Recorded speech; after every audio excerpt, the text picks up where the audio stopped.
Hello. All right.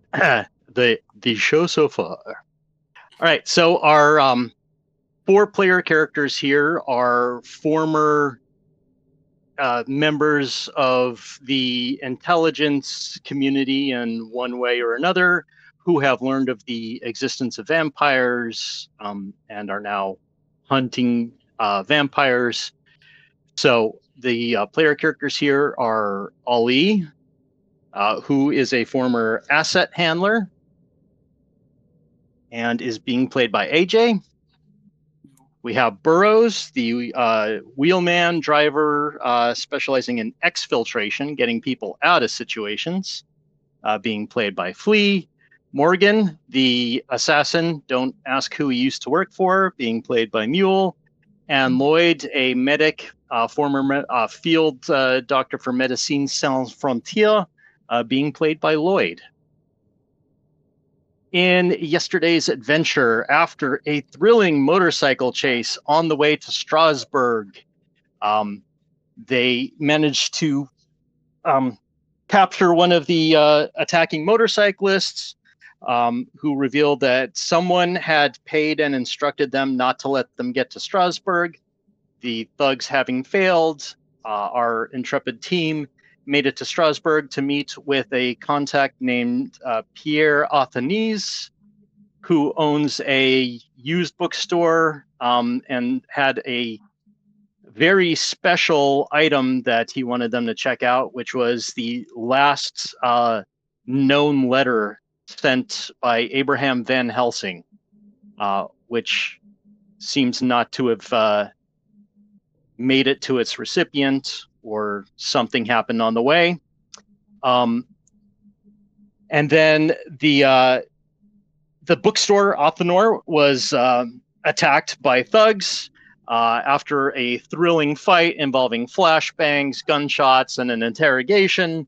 Our team met up with a fixer named Corbell and found themselves a safe house where they performed some research and discovered and learned about the legend of the Noxer, a vampiric being that likes to eat its relatives, feeds on the dead, can turn into a pig, attacks where church bells are, and uses shadows, and does not like bright lights or loud noises. They also discovered that the thugs who attacked the bookstore were being paid through basically eventually traced back to a company called GSV Technology, a health and products manufacturing technology company. Tracking the clues from the letter, the team went to a retreat in Kyleburg, where they met a researcher named Corinne, who was doing some, who said she was doing some genealogical research. While in Kyleburg, the team found Van Helsing's old case filled with what was left of his vampire hunting equipment for the Noxer. And they also, running surveillance, discovered that Corinne was working for GSV. So infiltrating GSV, they found out Corinne's genealogical data was looking for a woman in Bucharest by the name of Eva Haflich, who has some sort of connection with the Noxer. And they they basically stole a small plane and flew it to Bucharest, where they are now. Anything I missed, guys? Nope, I think you got it all. All right. Comprehensive. Very good recap. Thank you. One thing I did forget to mention is, since you had some time on the flight to rest and relax, go ahead and make sure you refresh all your dice pools. Ooh, nice. Oh, thank you. I think we're going to be needing them. Most likely. All right. So you all land in Bucharest, get your equipment, get the hold of a car. Any particular kind of car you're interested in? Just for Shits and giggles. this is Mr. Please realm. To be quite honest, do you know what? I'm going to rent one. all right. Here you are, But what? Mr. Smith. With the money, You've rented the only Robin Reliant in all of Germany.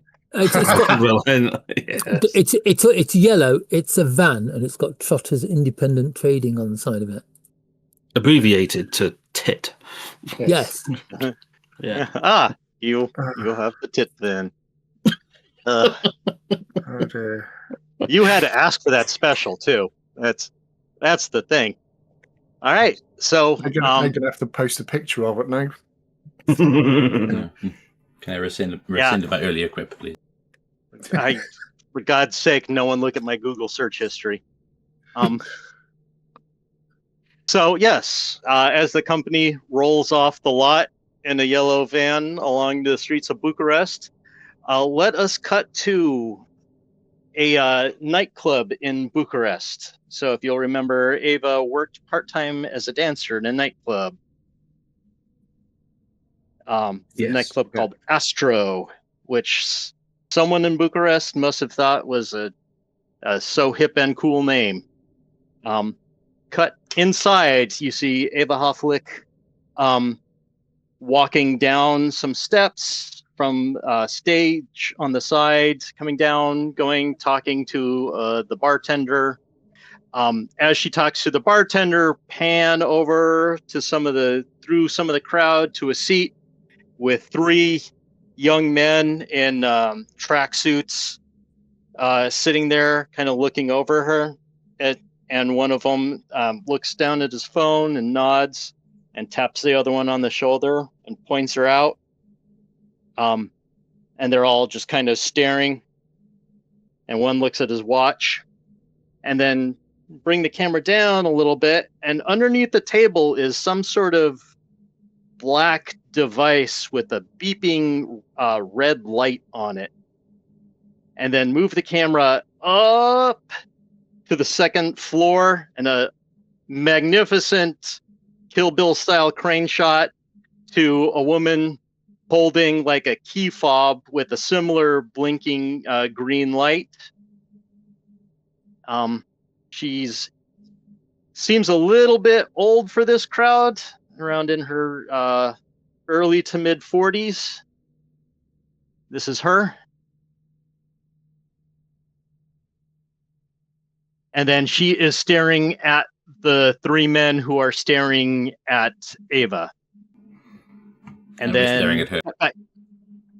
Yeah. We're looking at her as the audience. It's like a Mexican standoff, but with eyes instead of guns. I thought she was a DJ, and that's she's carrying a record case. Yeah. She reminds me of someone. So, and then cut back to our intrepid team in the van.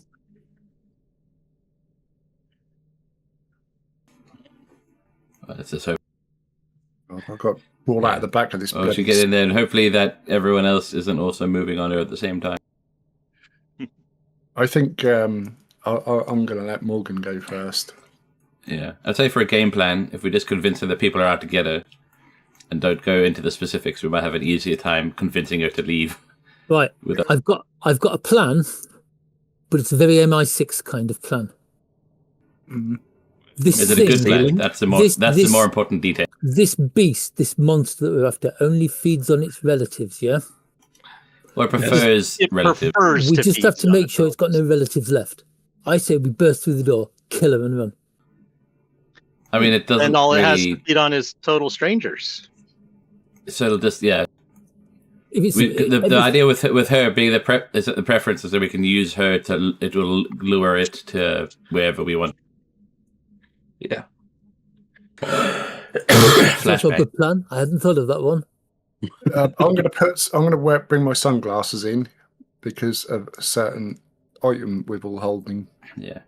I mean, to be fair, if it could only eat relatives, it would be a very short and tragic end to the campaign. Mm-hmm. Yeah.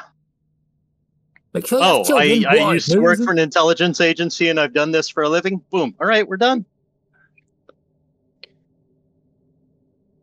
Yeah. Well, are we all going in? But am I leading? Right. Do you want? Right?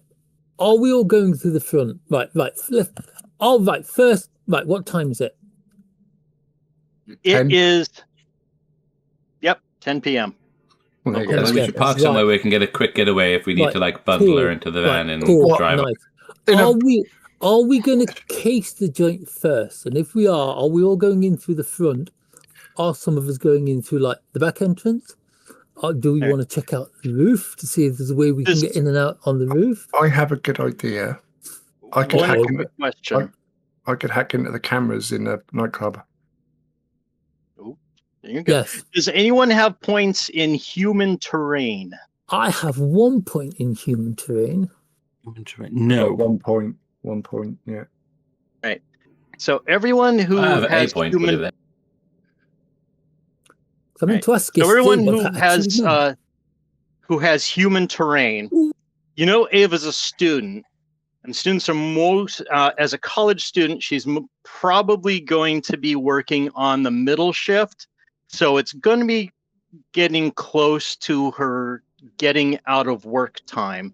So any plans you make, you should probably have that at least have that understanding going in. But yes, please do continue your plan. Get in, get out. Right. Right. Are we going to follow her? Or are we, and I'm trying to think of the best way to say this, abduct her for her own safety? I'm reliant. When there's no room for... It's got a turbo. It's fine. There's no room in it. Yeah, there is. This room's taken up by the turbo. Yeah. There's plenty of room. It's just like one of you is going to have to sit on it. I think at least one of us is going to have to try and get her to one side and have a talk. Because given the people we were dealing with, they've either been right behind us or there at the same time. So we expect them to make a move any minute. Yeah, just run in. And then I think we can either try and walk her out, keep it nonchalant. The thing is, she probably will know the staff exit or whatever, and a way to get out. And if things go sideways, we might just have to run interference for her to escape and get her into the van. How are we going to do this? Excuse me, miss. You just one of your distant relatives just happens to be a vampire and they want to eat you. Well, that's what I said earlier, is don't go to specifics. Being there's people here who are out to get you. We can't really get into why. But if you don't want them to get you, we're trying to help you escape. Al is the one with his shades on. He's probably carrying a shotgun and a leather jacket. He's just going to wait for the gunfire to start and then just grab hold of her and say, come with me if you want to live. I'm kind of Neo now, looking like Neo. That was totally a Terminator quote. Oh. Yeah. How about we you set off the fire alarms and get everybody out?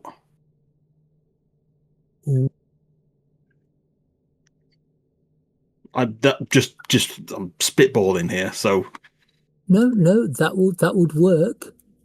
Because we know what she looks like. We know that she could get lost in the crowd, can't she? If we've got her, set off the fire alarm, and we can get lost with her in the crowd. So, just a thought. I'm sorry, we were nearly at a plan. I'm just spanning in the works. I would like to scan the cameras so I can see inside and outside and how many armed people are in there in case we got problems. You mean like a visual scan, like casing the joint, or scan, go through the digital intrusion? Yeah. Okay. Yeah, go for the... Okay. Do you want to go ahead and roll? Do that now? I'm going to spend 3 points in that. Here we go. All right. I've got bloody 4. Being the fact this is a public club, I'm guessing there aren't going to be like many people in there openly carrying. All right. I got 4. So, AJ, you got a 4? All right. Yeah.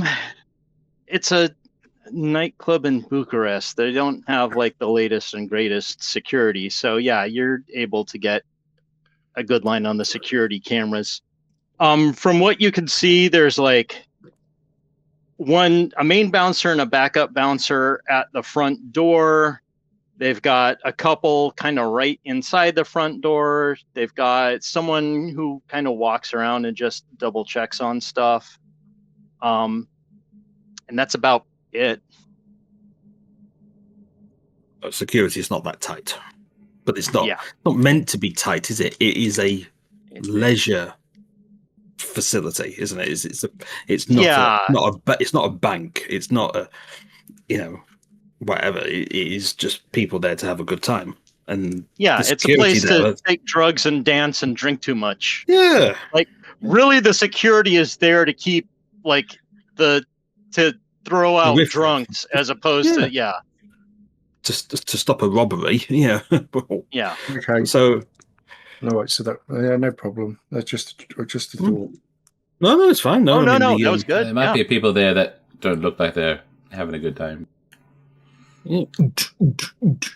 We might get a better read once we're inside. But yeah, we should park up in a way that means we can get a quick getaway if things go sideways. A quick getaway and rob my lion. We're in a van. Actually, AJ, do you also want to make a quick sense trouble roll? Ooh. Yes, he does. I've got hold on. Oh, I got 6. I didn't use anything. I did get 6. Nice. All right. You're looking, and you do happen to notice that there are like 3 dudes at a table who are like pointedly not enjoying anything, by mention of people not having fun, and just kind of triangulating the eye line between cameras. You see someone who resembles, you see them because you don't know what Ava looks like yet. Oh no, it was in her, she had a dossier. So yes, you do. Someone who resembles her according to the dossier from GSV. And they are pointedly tracking her visually. Right, I'll let the other guys know that. There's 3 of them. So she's spotted. She's been spotted. What are they wearing, by the way? Oh, like Adidas tracksuits. My God, they're Russians. Niet, comrade. Niet. Dinka.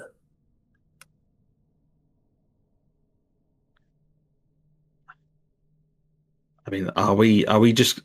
So how are we just gonna? I don't know. Are we gonna pull the fire alarm, get everybody out, or are we gonna do it stealthily and get her out, like via the back door or something? I think we can keep it discreet, and then if things look like they're gonna go difficult, we can then throw the fire alarm and cause some chaos to get out. You could, if you decide to go for the alarm too, if you have somebody inside who's already close to her at least, then you don't have to worry about losing her. So I would say Mr. Morgan goes in and we keep cover, or Mr. Burrows stays in the car ready at the floor when we tap on the top. I am going to be standing outside the car, nonchalantly puffing on a cigarette. My Glock's in my pocket in case you need help. I can jump in the car and get it ready to run off. Just got to remember, being a 3-wheeler, we mustn't take any corners too tightly. You just have to lean. We all have to lean. Okay, so I'll head in then. Yes, not go all in at the same time. No, I'll go in first. I'll pay the pay the fee to get in, Mm-hmm. whatever that is. You know, Guy looks ID, looks at you. You look badass enough to go in. Yeah. Have fun, done. I didn't search him, have I? Vielen Dank. Said that. No. Yeah. Like if he was like super obvious about being like oh, look at me, gangster, then that would be one thing, but yeah, he's not going out like a scrub. Oh. Hell no. Okay, so yeah, I'll nonchalantly walk past them. I won't check my coat because then I'll just leave evidence there. So yeah, I'll walk into the club. All right. A few minutes later, I'll One of go the in. bartenders there is like points and like, get you in. Yeah. Dry bitter. Dry beer. Yeah. Beer bitter. Yeah. I'm just one. 3 beers up. Oh, 3. Oh, dry. Yeah. Oh shit. Oh, ein Bier. Ein. Yeah, danke. Bitte. Yeah, an exchange. Pardon? Tab or pay? Oh, pay. I'll give him. I'll pass over the a note and keep change. Oh, yeah, keep. Yeah, friend. And he does the till and puts a bunch of change in the tip jar and goes on.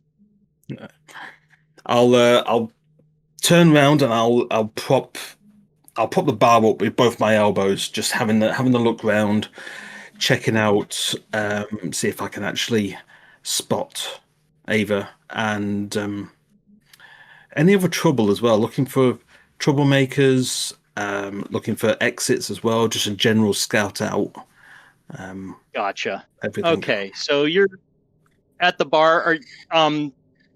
Are you facing into the club or like into the door, like you walked in and immediately went to the bar, or you kind of went a little bit along the bar and then along the bar? So yeah, just along the bar. So then now I am looking into the club, like into like the main. So main the part. front door is to your right. In front of you, like the bottom floor of the club, there's lots of lights going on, people doing that kind of dance they always do in movies. If this was the early 2000s, it'd be Club to Death or something from The Matrix playing. Yeah. There's kind of tables around the area. You do see those 3 guys that Ali had picked up on the camera. Yep. There's kind of a second floor above it, and that is more kind of seated than it is like dance. Like the dance is mostly on the first floor. There's some people kind of around dancing on the second, but it's mostly on the first, and the second is more like people imbibing. And you do notice a woman sitting there who doesn't seem to be focused on the music or her drink, but on those same 3 guys. On the second one, she's kind of overlooking them. And then to your left, like further down, the bar goes along for a while, and then it stops. And then there's like the hallway that leads to the restrooms, and there's a back door. And in that hallway, if you turn to the right, there's like a that's where like the servers, and then it's like the backstages for the dancers and stuff too. Okay. So yeah, do I see Ava, or do I recognize that one that's looking like that's not interested in a drink or music or anything like that? Do I recognize? No, you have not seen her. before.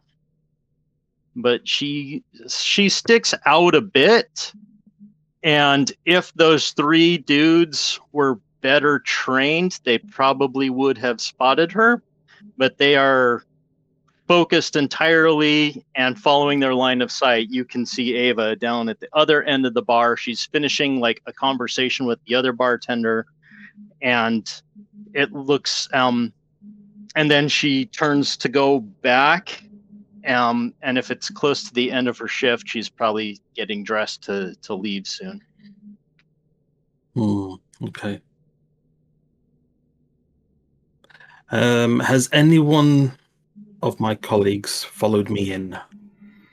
I was gonna wait a few minutes and then go in after. I'm waiting near the car at the minute. Okay, so it's just me and Green. Yeah, Green. I was waiting for your name to change up on stream. Green. Yeah, so it's just you and me in here at the moment then, yeah? Yeah, I was thinking, because if you're propping up the bar, it's like I'll probably do the thing, you get that a beer, and then like wander. Yeah. In a similar case, it'll just keep it out. Like if we see her where she's kind of the area she's kind of moving between. And is this club kind of one of the, like those sort of like disco hall ones where it's basically just a big open space, or is it like there are rooms and corridors and? It's mostly a big open space. There is a second floor, but it's like an open center, so it's kind of overlooking the open space. And then like there's rooms and stuff that's probably a later addition where they have like the changing rooms and stuff and backstage. Yeah. So I think I'll go up to Ava. I think I'll actually start walking up to her. Is she still out and about on the floor? Just barely. So if you straight over to her, you'll get her before she heads in. Yeah, I'll I say quickly, but I'll walk with a purpose to her so I can actually get her before she disappears around the back. All right. Yeah, so I'll get her by. If I come up behind her, I'm just gonna how do I want to do this? I'll tap her on the shoulder. Excuse me, miss. She turns. Yes. Is there somewhere I can talk privately to you? It's quite a personal matter. Oh, personal matter. No, you are in the wrong place for this. For that. No. Maybe down the street. No, miss. I'm just gonna come out and say, I'm a secret agent, and your life is in danger. You need to come with me. Of course, yes. You're James Bond, huh? How many points do you want to put any points into a sense trouble roll? Sense trouble. I've only got 4. I'm gonna put 3 in this one. All right. No, I don't want to put 3. I've got 1 left. So yeah, using 3 points, that'll be a 6 in total. All right. Well, you've definitely also gotten the attention of the guys who are watching her, and you can hear them. Yeah, and you can kind of feel the eyes on the back of your head. They are heading your way. I'll say, those 3 gentlemen behind me that are coming towards you now, they're after you. You need to come with me now. Oh, let me guess. They're Russian spies. Oh, you have the satellite plans, maybe? Microchips? Look, will you just... She does not... She is not buying a single second of it. Right, she turns to head back. I'll turn around, draw my gun, and I want to actually shoot at the 3 dudes. Oh, all right. Are you trying to? Is this like subtlety. A warning shot where you don't really care where you, like you're not caring to hit, or are you trying to actually hit one of them? I'm going to try and hit one. Just one. It's a warning shot where if you keep going, another one of you dies. I'm a secret agent who wants you to come with me. Now I'm a murderer who wants you to come with me. Come with me or you're next. Look, I am obviously stable and can be. She wasn't listening to me. If she listened to me, shooting. Where's my shooting? It is a general. We even needed to ring the fire. I've got it. I'm going to put.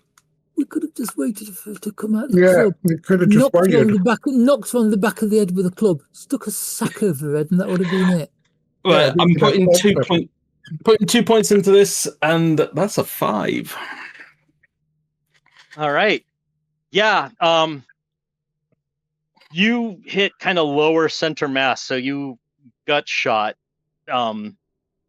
number 1 there. And like everything stops, like record scratch in a saloon. Half a beat, and then the screaming and the running, including Ava, who is like screaming her head off, like backing away and about to run. Right, do I hear the gunshot from outside?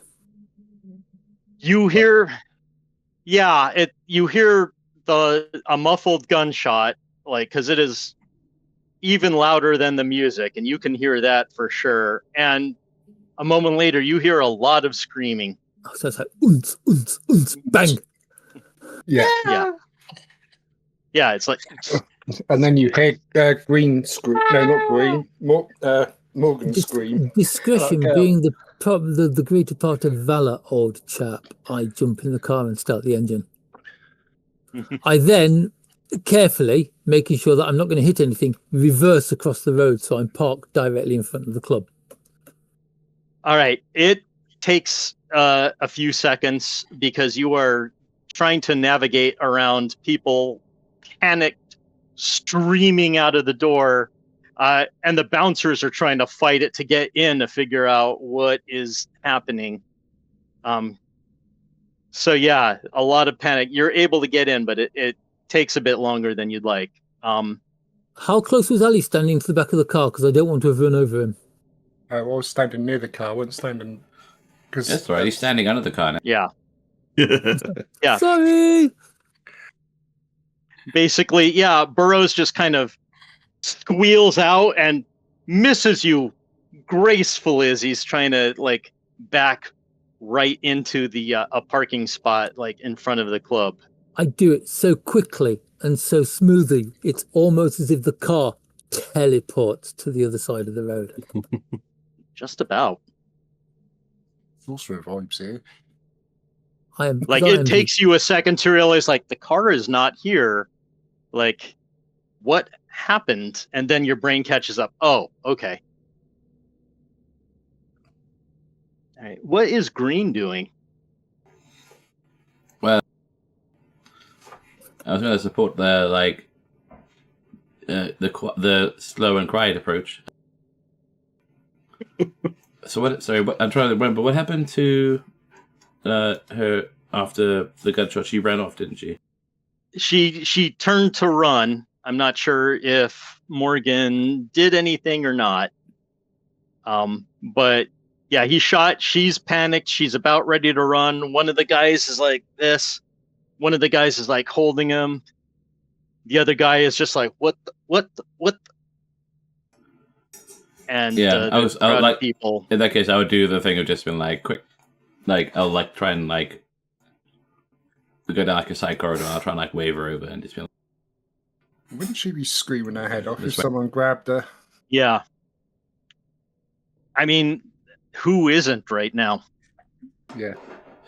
Yeah, exactly. That's why I try to like if you try okay, to get her. So like, are you trying to like? To be like, yeah, I'm gonna like basically try it as a third party and just be like, well, he's decided being like, I'm a secret agent, blah blah blah, bang bang bang.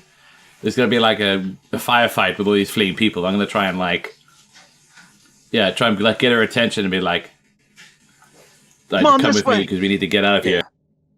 You know what we forgot to buy Your from life that is in guy? danger. Do you know what we forgot to buy from those guys who got us those flashbangs? Silencers. Walkie-talkies. Got a mobile phone. Earpieces. Earpieces Earpieces would be more discreet. It just looked like we've got itchy ears all the time, but they'd work. I think that'd be common in our kit, wouldn't it? Buzz is like texting like mad every number he knows. All right. As what's going off? Why were there gunshots? Have you got the body? Any social skill, Colonel. Green being much more point and reassurance person. Yeah, with reassurance, like useful. Yeah, you're like, come on, this way, and she's like, yep. So yeah, she follows you out, like. Yeah. Is there a fire escape? We need to get you out of here. Away. Like, your life is in danger, as you're well aware. From the crazy guy who said he's a secret agent. He is a secret agent. He's also a bit of an idiot. Yeah. But he means well. Wait, you know him?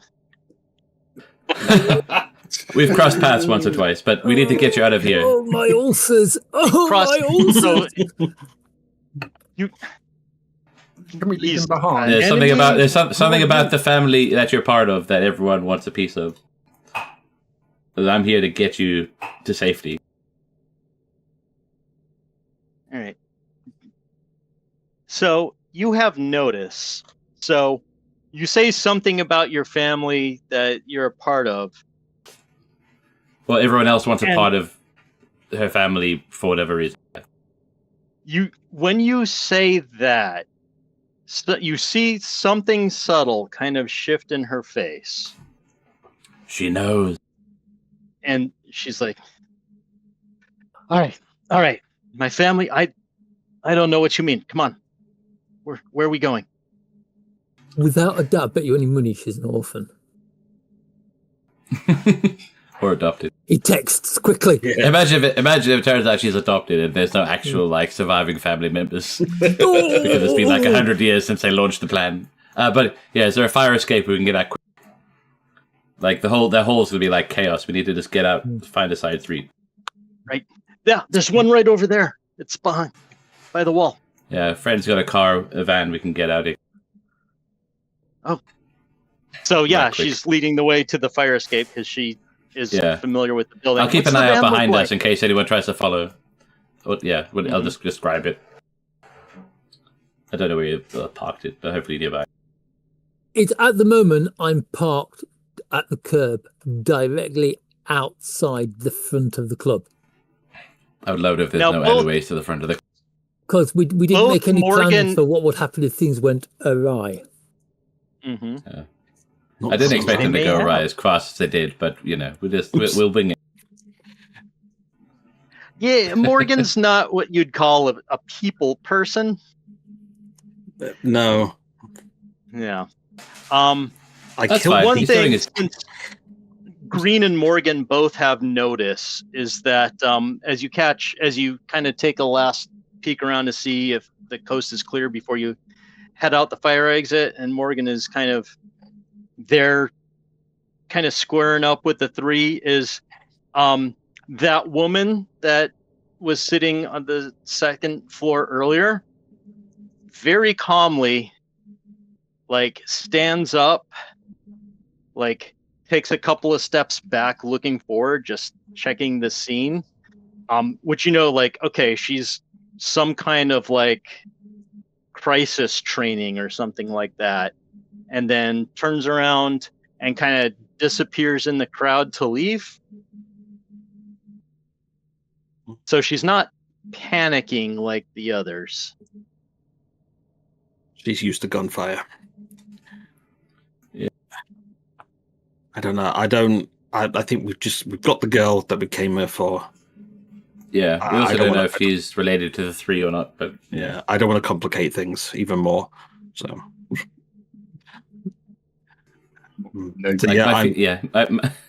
I'll say what my fear is after we've left the building. Because if I give the GM ideas, he might kill us all. All right. So Yeah, 'cause Lloyd that's- and Ava are out. AJ's outside. Burroughs is outside. I imagine AJ got back in the car Yeah. already. All Yeah. right. So inside is still and it's getting close to emptied out now. Is Morgan, one injured man, 2 non-injured guys, and some bouncers heading inside. I'm going to have to wipe the video cam or the video in there, so some certain nugget doesn't get caught. Oh no, All not right. that I'm trying to give the GM any ideas, but what happens? It's old school and they're still using physical media like videotape or disc. Fire. You think Bad ideas. Sorry, we had to burn the place down, I guess. This is The why I was wondering if cameras are strictly the there. flashing box was a bomb. If in doubt, now incendiary out. the cameras are strictly there for in case they have to go in front of a crooked judge. Maybe it's such a for a crooked lawsuit. setup. They aren't actually real cameras. They're just mock-ups. Or they're just live feed. Oh, That's man. it. There's no recording Yeah. software. It's just live feed. No, that's the rooms at the back that have live feed, but we won't go into that. Yeah, I'm just. I'm going to book it backwards. I'm going to go through the back corridors and head towards a fire exit. All right. You turn around, there's a beep, and that table explodes. Whoa! That's what I thought. It's the flashing light that gave it away, isn't it? Because there's the 3 guys. Yeah, she had the remote for the bomb that was under their table. I Damn wonder if it! it was a failsafe. You guys at the table, amateurs. She's on our obviously. side then, that woman. She's trying to Well, she's on A. She's on A side. There are no sides. Friend of my enemy of my enemy is my friend. Yeah. No. The enemy of my enemy is still my enemy. We did have the vague hope that she's at least someone we can ally with, but we shall find out. Because she might just be another enemy we aren't aware of. Well, On your way out, one of the bouncers, like the inside guy, kind of steps in from the hallway. He's like, "Hey, what are you doing?" Trying to get the fuck out of here. They're just blown up. Did you not see that? He's like, "What?" And he looks, did you ever put your gun away, or are you just holding it out? Oh, no, I've still got it out. I'm just I'm waving it. I'm trying to get out. What are you doing? He's using it more He effective than laser pointed at pointer. the bouncer's just like, "Oh, whoa, whoa, ah." Quickest way out of here now. Mm. And I'll skedaddle whichever way he pointed. Okay, yeah, he's like, and then you hear him kind of start to run after you, Oh crap! and then you hear them talk, and you're not linguist, but you hear someone say like gun, and then like you hear the footprints behind you like stop, and he's like, "Wait, gun?" Yeah. Actually, I do have one in languages, but I haven't got any. You can pick if you really want to know. No, I'm What I'm do they fine. speak in Bucharest? This is my Americanness coming in again. I don't know. I've never heard of that place. Oh, Bucharest. They speak. It's in Romania. So I'm Budapest. guessing they speak Romanian. Romanian. Okay.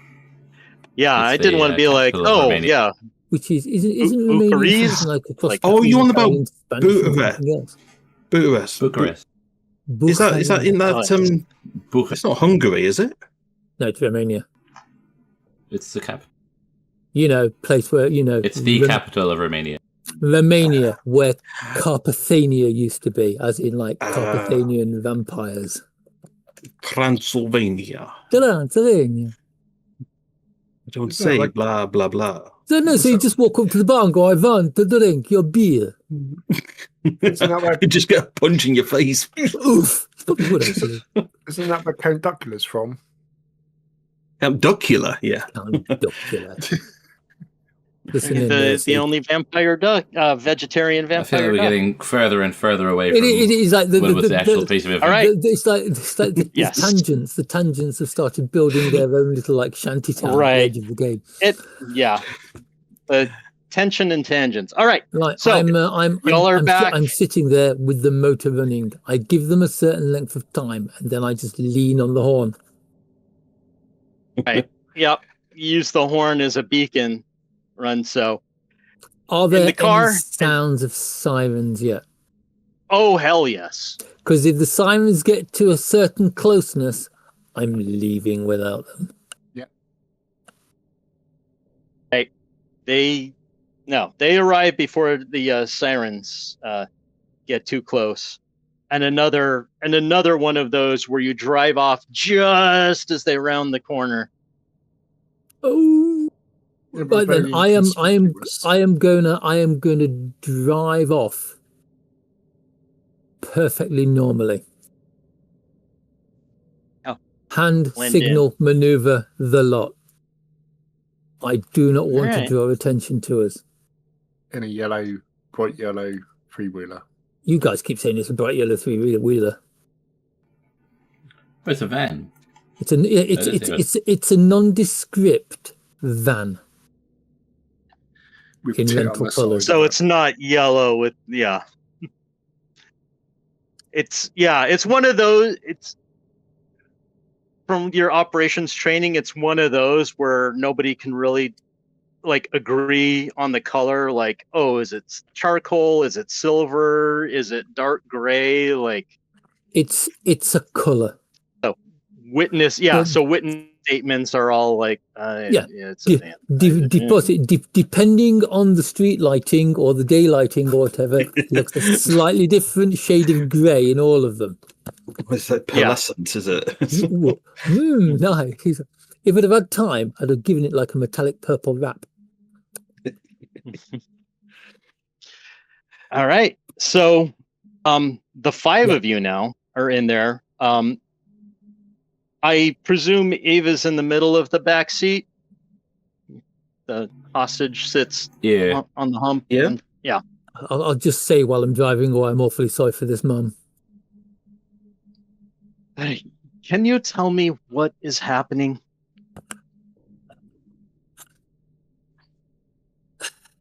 Honestly. Who wants to take this? I mean, I can give a brief overview. I'd like to personally slap Morgan for being a We'll start off knobhead in with the club. you're part of some halfling family that people seem to think is important. Should we tell her that? I'm whispering this so she doesn't hear. How much do you know about your family history? Should we tell her that she's like the heiress to a huge fortune, and people who want to get the fortune off her are chasing after her? Or does that sound too Disney? Well, let's work up to it, shall we? So, how much are you aware of your family history? I mean, I know they're from the area. I've got relatives like in Germany. I don't know.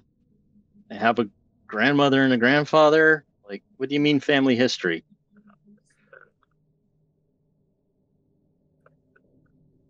What about my family history? Did any of them suck blood? I think it's the high point of what we want to actually know. There's a slight beep sound as Burr's headbutts the steering wheel. I'm going to just say, look, I've got the thing on my page. I'm just show the laptop what I've got. There's your family history. Read it and weep. What exactly are you showing on the laptop? The letter? Are you showing the information about the vampire? The Noxera? Yeah, and that she's related to him. Sorry, love, but your uncle vampire has got a kink in that kind of way and wants to suck on your neck, being the fact that you're like his niece or whatever. Yeah, great niece.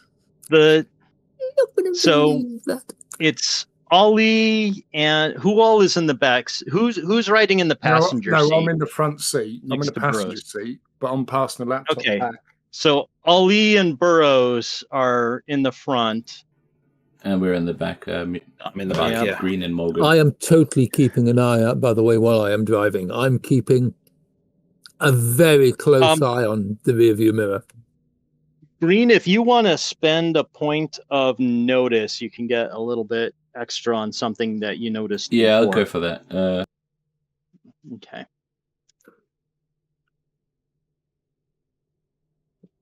Yeah, so... Yeah, so kind of my point, I think. Yeah, so she... So, yeah.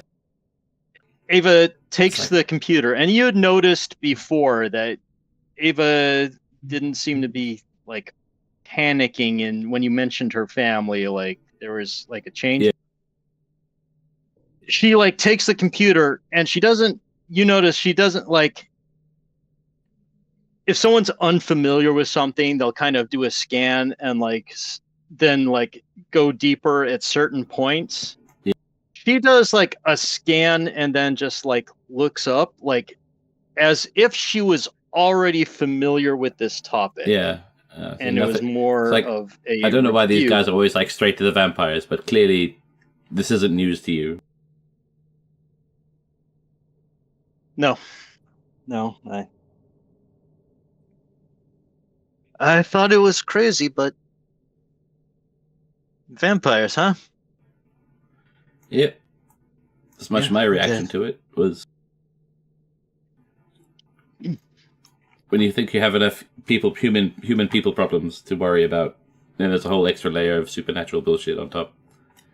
Well, the good news in this particular situation is it turns out Van Helsing is an actual person, and they wrote down how we can defeat this, like, family curse, vampire, revenant, whatever. So we can at least Van Helsing was an actual free person. you of your family history, and then you can just go about living your normal, natural life and hopefully pretend the rest of this nonsense doesn't exist. And she looks over you, and she's like, "You seem surprised Van Helsing was an actual person. Did you know he spent some time in Bucharest?" I have a letter that was written by him. That's all I know. Up until I saw the letter, I thought he was just a guy in a book. Ah. I'm a field doctor. I don't spend much time in. Most of my work's out in, like, Africa and rural places. You have learned something of my family history that I already knew. So, where is this Noxelio?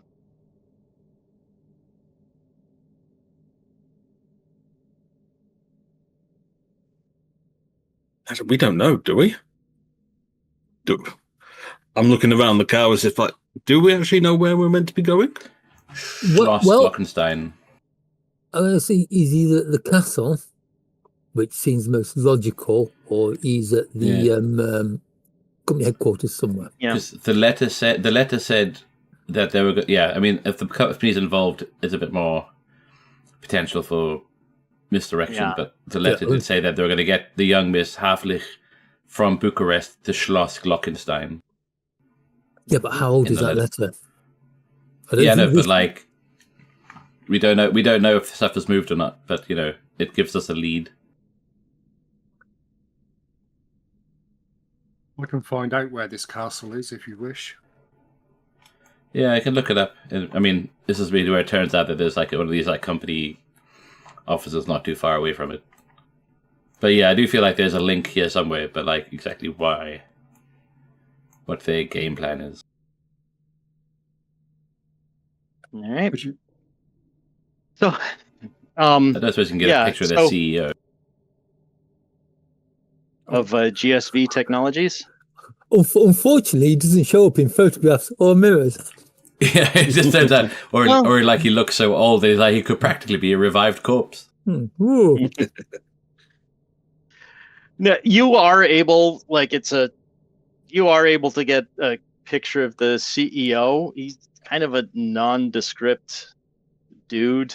Like, I don't have a photo handy. I can find one for you, but yeah, he screams, Don't worry if it's not too real. I'm in management. Oh, the poor man. He's got that kind of face. He's a fine shade. Oh, God. A fine shade of corporate beige. Yeah. He's one of those type of people who's like works overtime because he likes it and because he thinks he owes the company, as opposed to like because he gets more pay for it. He's one of them. Like your most boring friend. Yeah. That's not normal. Yeah. That isn't. I'm in this picture and I don't like it. Oh dear. It's fine. Yeah, that's cool. I mean, that's like if it's not. Because I was just wondering if there was a chance that he ended up being like looking at one of these like half licks or whatever, but if there's nothing stand out about him, then we can just move on. We need to get the lady to safety. So I feel like Schloss Glockenstein is probably the next step. Gotcha. But yeah, we can keep an ear out in case there might be other clues from these half-wits trying to blow each other. Yeah. So you are able to look up Schloss Glockenstein. You know what's kind of funny is it's not far from Kyleberg. Okay. Like it's really close. Not within the city limits, is it? No. But like if you had an afternoon to go on a walk, you could conceivably get from one to the other. Wow. Okay.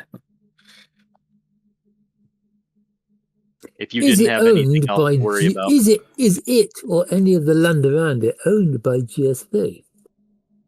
Not that you're able to tell. No. It just appears to be. It's like a ruin. It's a castle ruins. It held a castle, a small castle and cathedral, and it's known for its bell tower, which is still standing. Still has an original bell. Although since it's abandoned, like it's not in use. I don't suppose anyone's got a sniper rifle. It's something that can knock a bell down. They have a very bad because there's that one note about the Nux here. No, but we do know where there's some very weepy dynamite. Yeah. Just wouldn't feel confident transporting it anyway. Yeah, the legends say, the Noxera brings death to anyone who falls under its shadow or who hears church bells rung by the Noxera. So I feel like the area is sort of set up for its advantage. But I mean, if we can using my awesome special ability, we can always try and lure it to where we left the dynamite. No, using my awesome special ability, Swiss Army Prep. I could totally try we can find the ingredients, try and make a bomb. All I need is some fertilizer, some sugar, and a sawdust. I'm making this up, by the way. I don't actually know how to make a bomb. We've got flashbangs. Even if we did, we couldn't say it on stream. Yeah. I need a bag of sugar and some Play-Doh. There is somebody on the team who has a working knowledge of chemistry. If you wanted to try going that route, I don't. You would. Oh yeah, I got 2 in chemistry. Got 2 in chemistry. Damn. Yeah. And pharmacy. So we can get high and make a bomb. Always good together. Just bonus. Yeah. No, go the full Fight Club. You're like, suck on this, Breaking Bad. I got explosive meth. Yeah, so I can help with that if we need to make improvised explosives. You know the top of our chemicals. Yeah, you'd have to put the equipment together, and you'd have to, yeah. Have I got electronics? And what would Oh, you no, I do don't. with the explosives? Set them off. Where? Save them for a rainy day.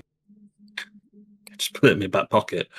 I mean, where? Depending on how much we can make blow up the bell tower.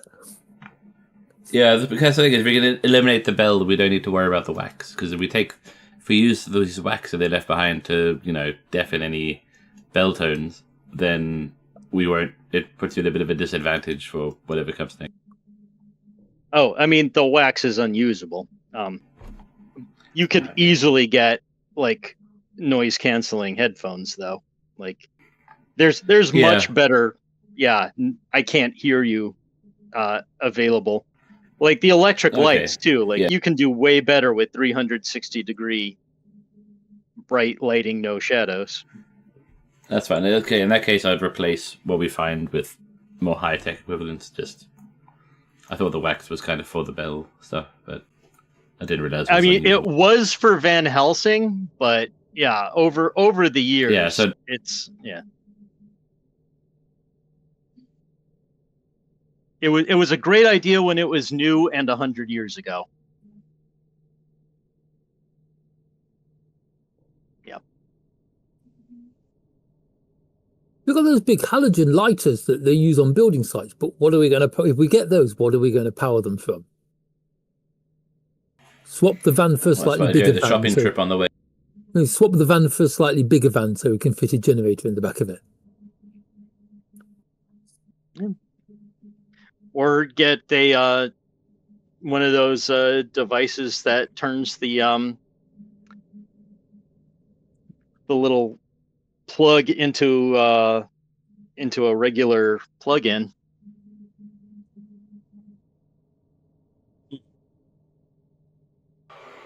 But yeah, either way, like a power pack. It need is to go into nitty-gritty detail. It is trivial for you guys to get a generator or multiple generators and some bright work lighting.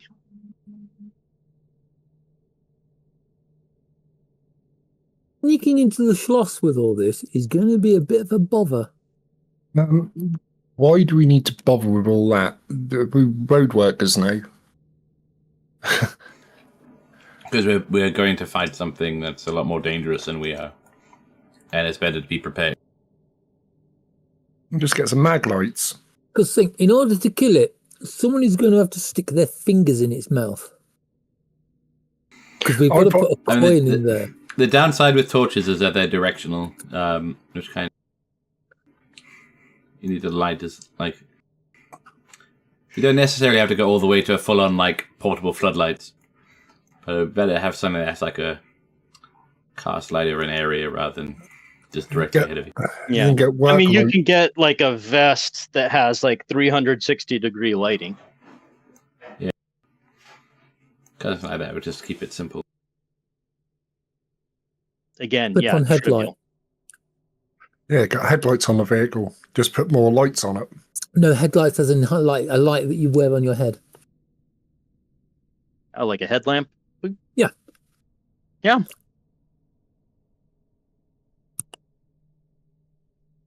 I mean, you could deck yourself out with headlamp, 360 degrees, put a couple of clips on your shoulders, flares. Yeah. They went out of fashion then.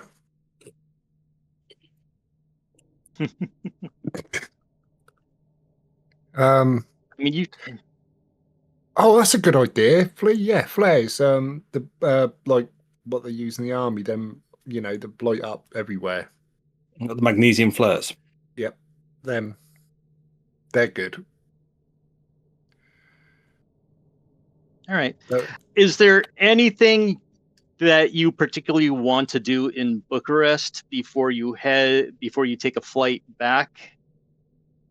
It seems like Ava's with you on this, so you don't have to try to somehow hostage her onto a flight.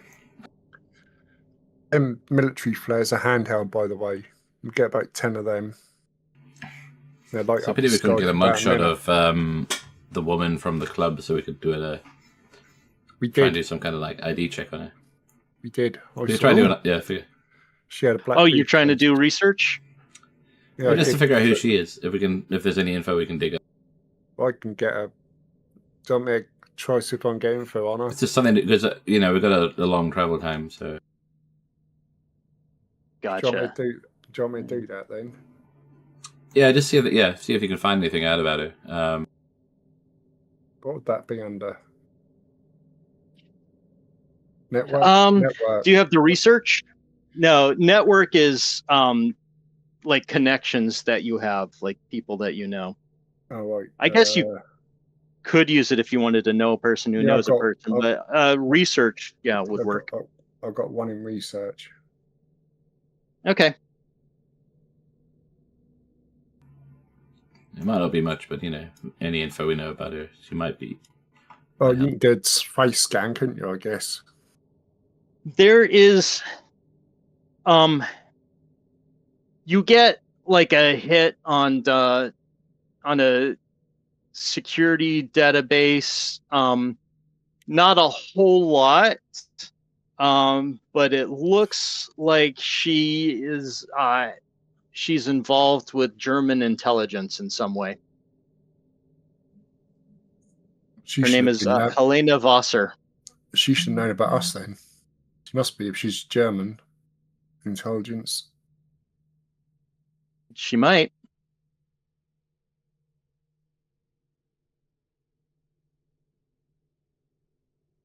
But at the very least, she's aware of the other guys. I wonder if there's any contact or something. If I can get back to my contact, just get contact with her. That would be network, I think, wouldn't it? Yeah, that would be networking, wouldn't it? Yeah, that would. Yeah, use my contacts to get in touch with her contacts and say. Yeah, but is she friendly? We don't. If there's only one way of finding out, well, yeah, I can either do it or not do it. It's as simple as. It's up to you guys if you wish me to investigate further. Because she's most probably tracking us as well. We don't know. Well, we might be able to get more of a read on whether she's on our side or not. Because like other people in this group, she might be a burned secret agent. Yeah, could I do that then, Cash? Just not reaching out, but just finding out what her backstory is and everything through my,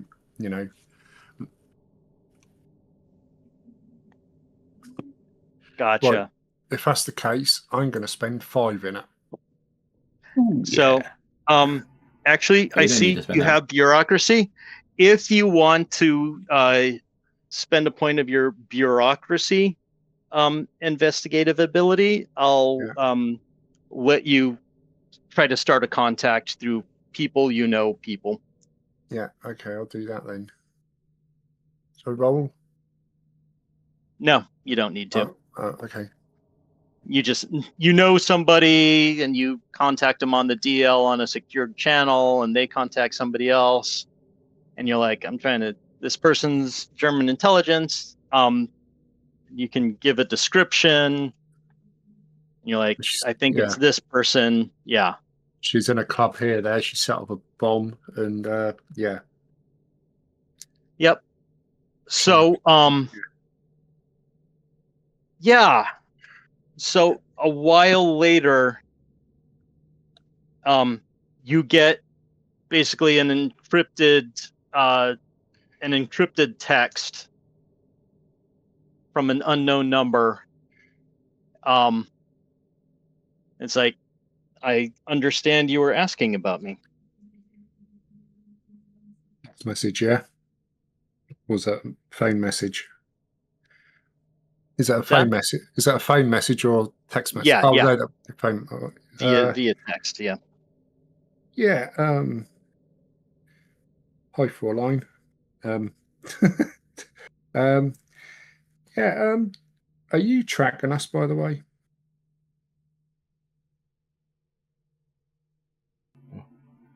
What does she know about the three guys at the bar? Yeah, I'll ask her in a minute. She's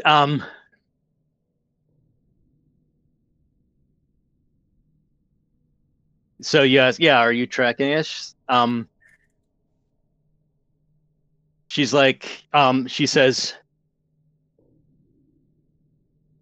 tracking you? No. Yeah, tracking someone. You were sloppy in at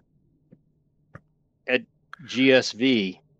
That was not myself. That was not myself.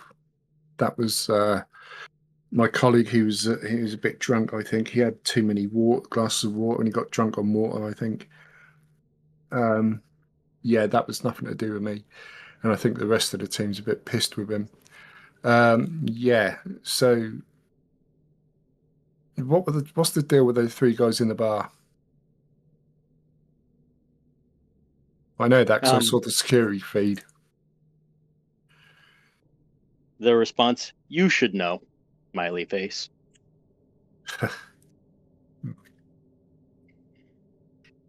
So you know about the girl then, yeah? I do. Would you like to meet? Yeah. What time and where?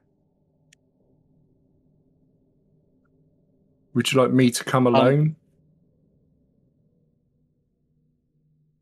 She says, she gives a location. It's not far from the Kylesburg area. Like it's about a day's travel away from it, or half a day's travel. See, half a day's travel away from it. Yeah. She says,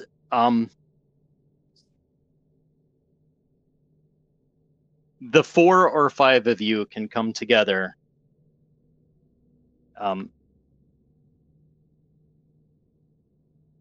Let's keep it friendly. So you can't be coming by yourself. There's no way you're going to be going there by yourself. I want to know what we're getting into here. You know those. Yeah. The text says, just me. Okay. Right. When the evening? Morning? Like late morning. Okay, about 11 a.m. Okay, yeah, that'll do. All right. Yeah. All right, I'll see you then. Yes, you will. Right. Adios. Tschüss. Got yourself a date. Right. Fun. Thanks, guys. She was Morgan. She was really pissed off with what you did in there. Was that before or after you told him that he was drunk on a couple of glasses of water and insulted him and told us that the rest of us hate him as well? I didn't. Did I say? Oh, sorry. Yeah. Yeah, you said all of that. Oh, okay. Oh, it was no. They were communicating via text. So if he didn't read it out loud, yeah. Yeah, but the three of us. I'd love it if he's one of. I would love it if he was one of those people that as they type stuff, they think out loud. Yeah, and that'd be just quite funny. Just thinks that no one. Yeah, he's such an asshole. Morgan smacked. It's a good thing he doesn't know I think that about. Well, sometimes I don't think. There's a slight hiss as the door on the airplane opens. Right. Yeah, we should keep the girl as far away from. I'd say someone's standing around with a girl. Burroughs, do you mind some babysitting duty? No, not at all. She can stay in the car. Are we getting a new car? I've tied the old one onto the bottom of the plane. Oh, okay. I thought we put wings on the old one. It's one of those weird 60s concept flying cars. Condor man. That we wanted. We appropriated a Gulf Stream to get back, and while we were walking out of the airport, leaving the plane behind, we appropriated. Oh no, let's go for a BMW 5 Series. All right. In blue. Right. You are tooling around in the Varian comfort.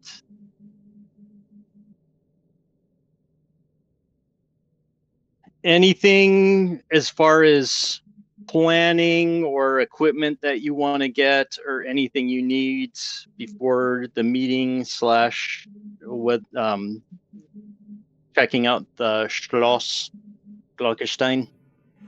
Yeah, I think sometimes we got like the high-tech replacements for Van Helsing's gear that we think we need for fighting this beast. I think because like through whoever's got good contacts, which most probably me or someone else, we can procure that.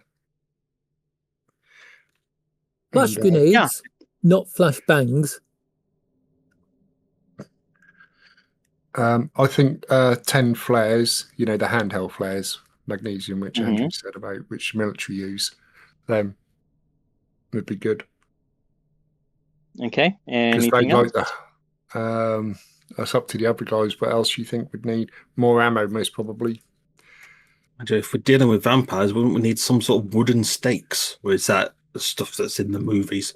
No, or we need to put an old coin in its mouth, because we have a bag of old coins that we took from Van Helsing's bag. And then we chop its head off. Which green as fast as possible. And we've got some sort of for which we've got we've got machetes and axes. And a chainsaw. Yes, which and an old surgical saw too that was also in Van Helsing's if we get desperate thing. I'm thinking the chainsaw would take the place of the medical saw. I was thinking something to pin it down, like a crossbow. Crossbow could come. Maybe we can't go somewhere you can have a harpoon and just like go to a wall or something. Or just a ballista. If it's in a great place, we can totally ram the car into it and pin it against a wall that way. Yeah. There you go.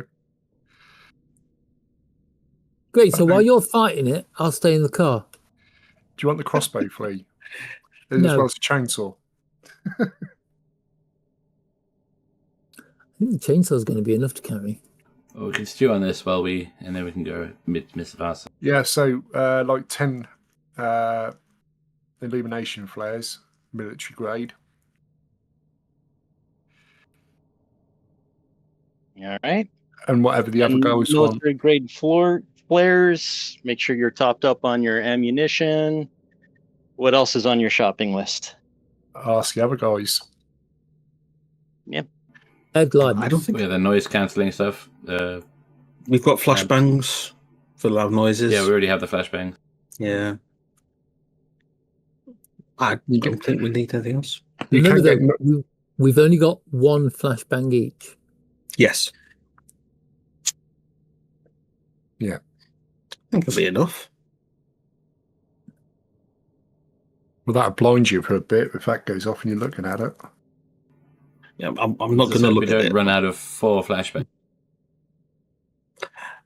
Yeah, but we're not all going to do it at the same time, though, are we? No. So yeah, but that's the thing. I think if it's gone on long enough that we're running out of gear, then I think we've got bigger problems. I think like whoever's in the vehicle would have the illumination flares, which would help. Yeah. All right. So you have the flares, the ammo, more flashbangs, or get 4 more flashbangs. I think you can get noise grenades. What make like gunshot sounds? They're like the distraction grenade. I can't remember what they're. Noisemakers. Do you know what I mean? There's all sorts of noisemakers you can get. Yeah. That could be handy. I don't know what you guys think, noisemakers. Just Well, those poppers. grenades. Are they single use? Like it's just loud and then it's done, or It's like about 10 seconds of like gunshots firing. It's like a or just get fireworks even. That'd be enough noise, wouldn't it? Yeah, let's get like some Tom Thumbs. Air bombs. all right? Cool. Fireworks. Lighters.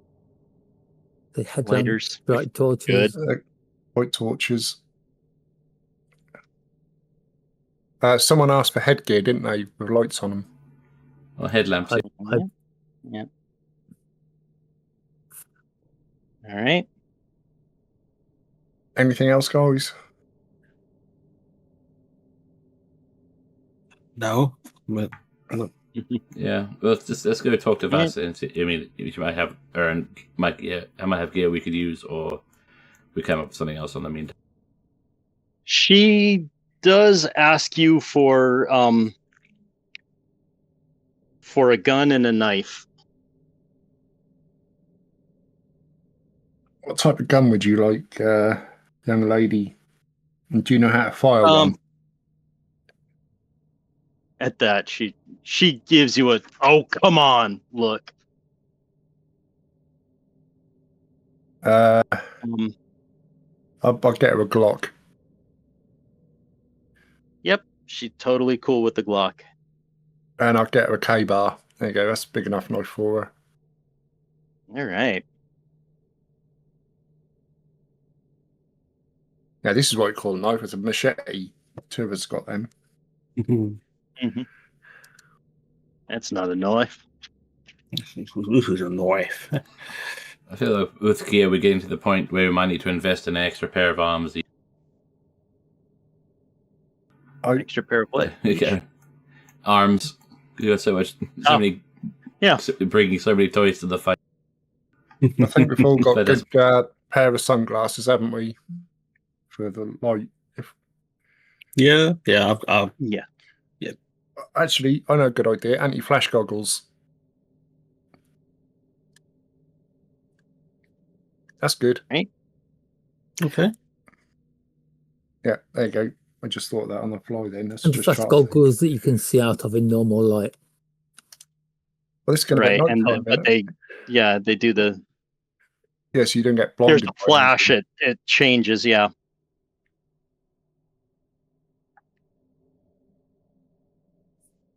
If you played Ready or Not, you know what I mean. Right.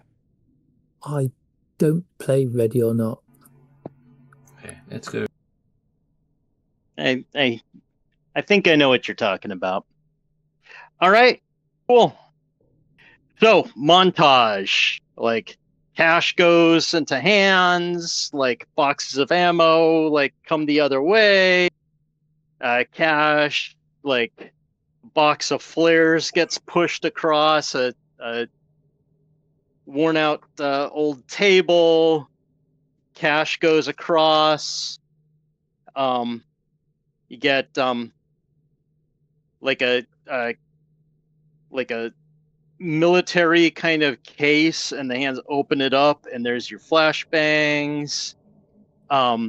Counter at like a hardware store, money like on the counter, and then like piling up like lights and headlamps and super bright LED flashlights on there. Boom. All right, you guys are loaded. We got our fireworks. Yeah. We'll have the party after we've succeeded. Part of the montage, like what's All obviously just in the like background, sitting around with sparklers. the door of a caravan, and like a cardboard box with a bunch of like different fireworks, and they all have like skull and crossbones somewhere on it, and they're like Mighty Boom and Noisy Ned and wake your neighbors and Wake the dead. 18 roosters. Yeah, wake the dead.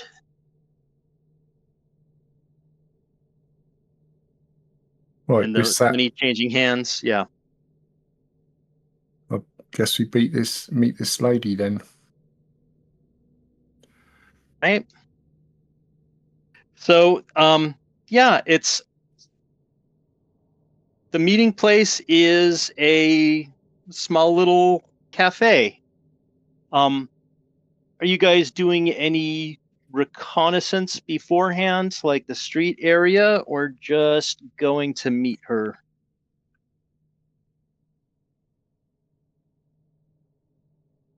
I don't know. I don't think so. Well, about 20 minutes, being the fact she doesn't, I'm guessing she doesn't know what I look like. 20 minutes before we're due to go there, I'm going to do a slow drive past. And I'll do another one coming back in the opposite direction about 10 minutes before we're due to meet her, just to case the joint over to see if anyone is there. I'll also film it using my phone, so the other guys can watch it. Watch as I drive past in real time. You having notice, you don't see anything out of the ordinary, although showing it back,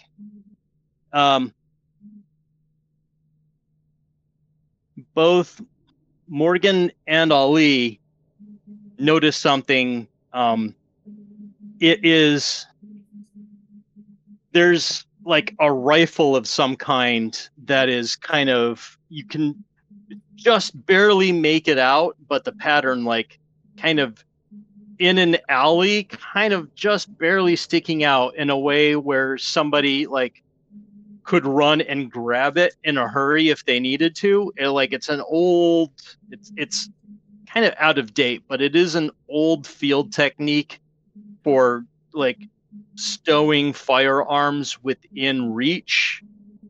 And it's still like, depending situationally, still like valid. It's just an old method, but yeah, so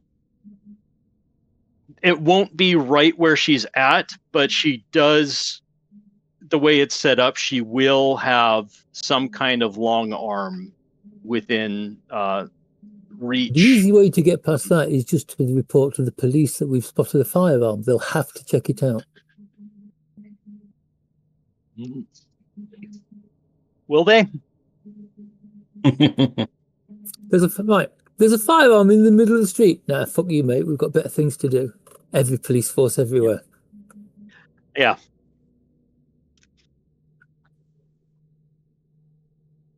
Fire. Has it shot anybody yet? No? Call us when it does. Click. Yeah. I'm not going. You're not going to the meeting. Oh. No, I'll go at the meeting by myself. Yeah. So we need to keep an eye on you. As long as you keep an eye on her as well. Yeah.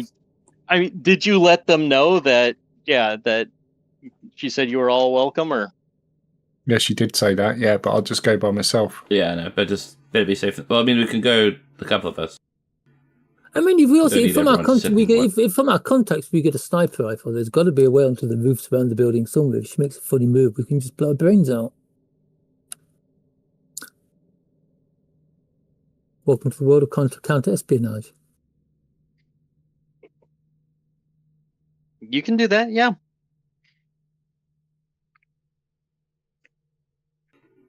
The risk is then that she'll have someone on the roof watching for someone on the roof.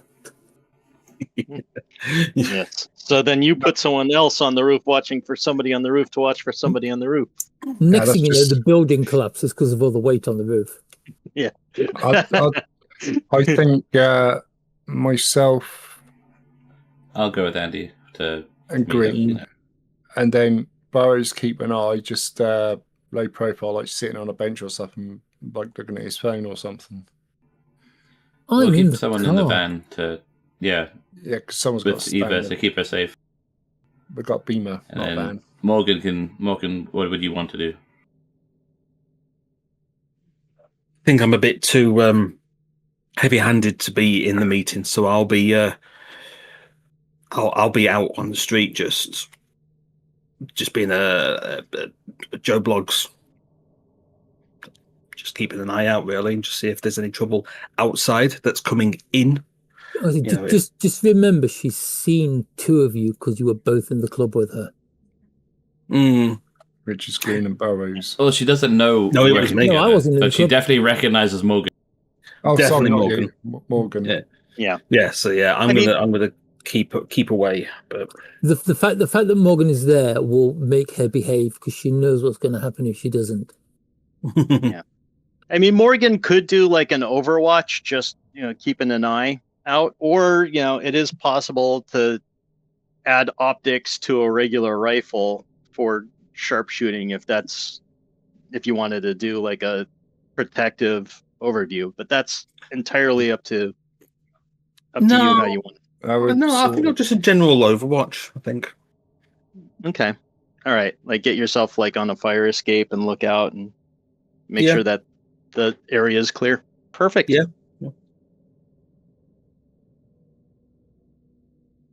All right. So yeah, the appointed time comes. Are you still whoever's watching the area will notice about 5 minutes till Vassar, Helena Vassar comes, kind of walks around a corner, walks past the mouth of the alleyway there where the rifle was stored. She's a professional. She doesn't acknowledge it. And then sits down, takes a look around the area. She's obviously been trained because she's doing a good kind of scan, and then sits. So goes inside, comes out a few minutes later with a cup of coffee, and sits down where her back is kind of facing like the front of the cafe. So so she's facing out into the street. So she has kind of the best view of the area. Well, if I go there and then Green goes to the bar and gets us a coffee as well, and then I'll sit down, then he'll bring a coffee, and then we'll have a little chat. Okay. So are you sitting down and joining her while Green is going in and getting drinks? Yeah, that's it. Okay. So as you walk up, she notices you. She's like, "Good day. Please sit." Yeah, hello. Thank Hello. you. Oh, yes, very welcome. My colleague's now getting some coffee, and yes, the coffee is good. I recommend it. And as you go in, she adjusts her kind of positioning a bit, so to adjust her angle of view, so she's not totally blind to the cafe at her back. no, I'll just say no. Nothing's going to happen to you. I know you've most probably got people watching your back, so it's we've been in this game long enough, so I know the score with everything. So let's just get to the bottom of it. Yeah. Look, as you know, What are you looking for? We're looking for this castle. We're looking for a certain castle. I believe you know what I mean. Yeah, because most probably the Glockenstein. Yeah, obviously your intelligence agency's been in touch with mine and vice versa. Yes. Some back and forth messages there have been. Yes. That is how we have connected.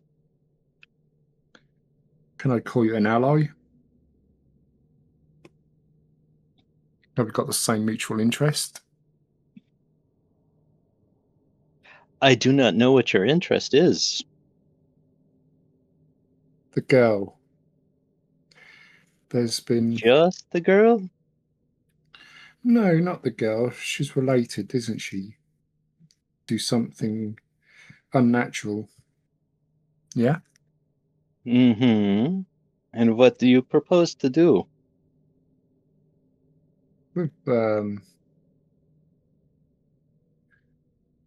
got ways. I have, I'm not going to divulge too much information, but we've been a romp around half of Europe to try and sort things out, which most probably you may know. Yeah?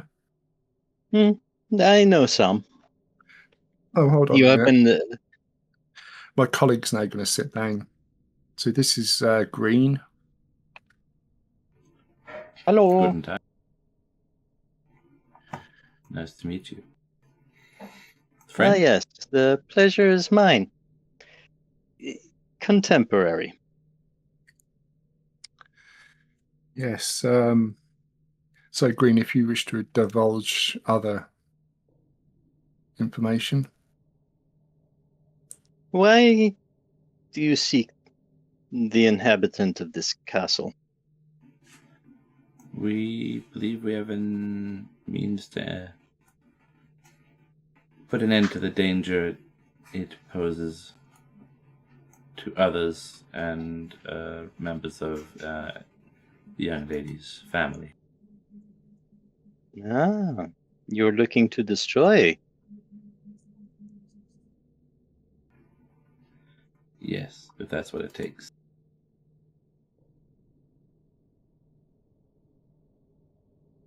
Good question. It's visited great harm on many other people already. Can I ask a question? What makes you guys think she's on our side? That's why we're just having a chat. Yeah, we're just having a little chat. I haven't divulged any information which we've collected or anything. I've not said nothing like that. She knows what our main goal is. Yes. What interest do you have in this matter?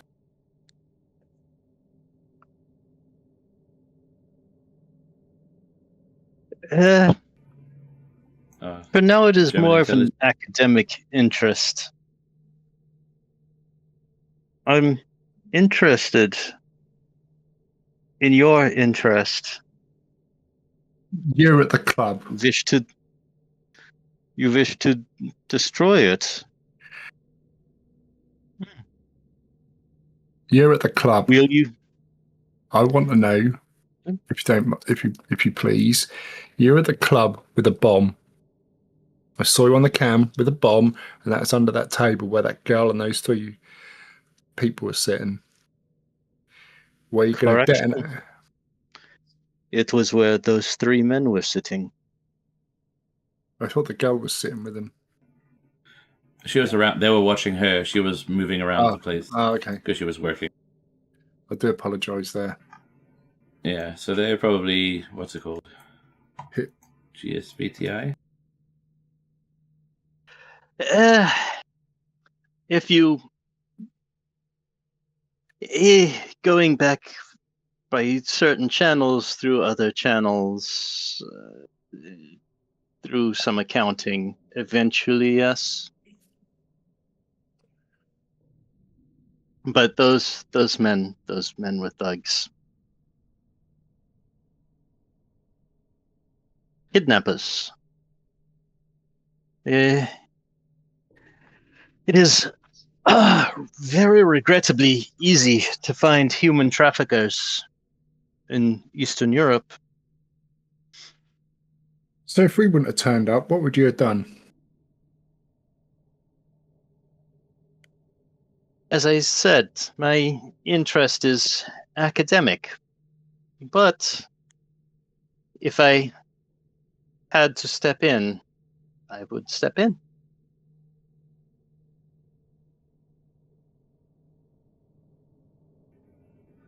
I don't feel like academic really describes your interest in this, because by being there, you put yourself at some personal risk. Yeah, being very vague. Academics don't tend to put themselves in the experiment to observe. The best research is done in the field. No?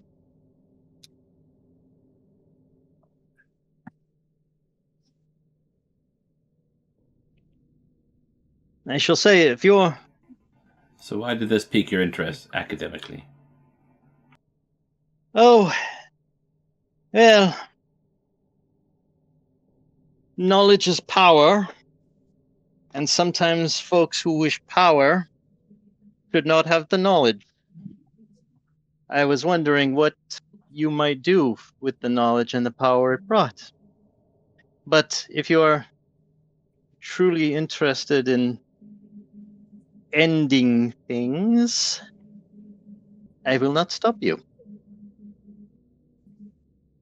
Yeah, you have my word that we will do our best to end this situation, which is has most probably been going on for many, many years. Yeah, I don't feel this is one of those cases where you can teach you something valuable. It might be items in its possession, perhaps, that may have historical or academic value. But I think the thing itself does not. I have a folder of disappearances in the area near the German-Czech border that I would very much like to close. That is my greatest interest. And I think our goals can align if they are related. Oh, I hope so. We could put to rest the person responsible for the disappearances. And you can call the case closed, take whatever credit you need.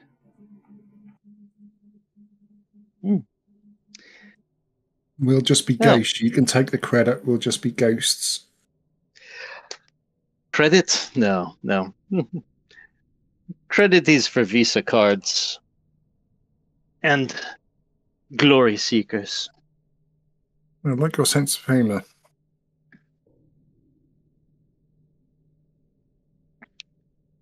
Will you be there? Are you going to be there to assist us? Or are you going to be watching from afar? As I said, I will not stop you. Okay, I guess our job's done here, Green. And it does not seem you have been to the Schloss yet. During the day, there is a walking tour. If you are interested, there's a man named Marcus Stuck, and she leafs through her handbag and pulls out a photo and puts it on the table. He leads the walking tours around the castle. He is, I will say, he is a good man and a friend. I would suggest you take a tour. Yeah, it'd be useful for seeing the lay of the land. Yeah. Oh, yes. Good. That's the advice. Was there anything else that I could help you with?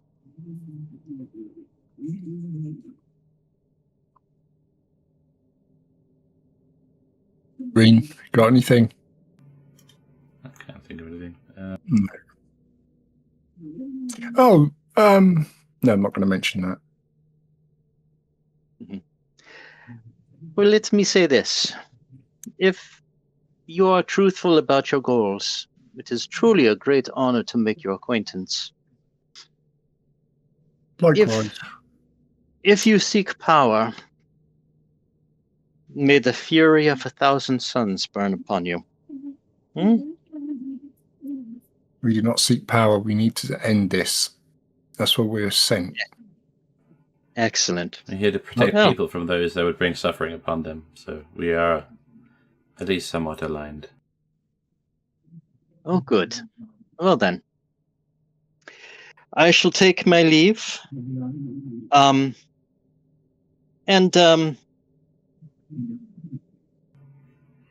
let you know when it is done. Yes. I will also help close the books on some circumstances in Strasbourg that I do not wish to cause you further trouble. Okay, thank you. We much appreciate it. Very well. It's been a pleasure. Guten Tag.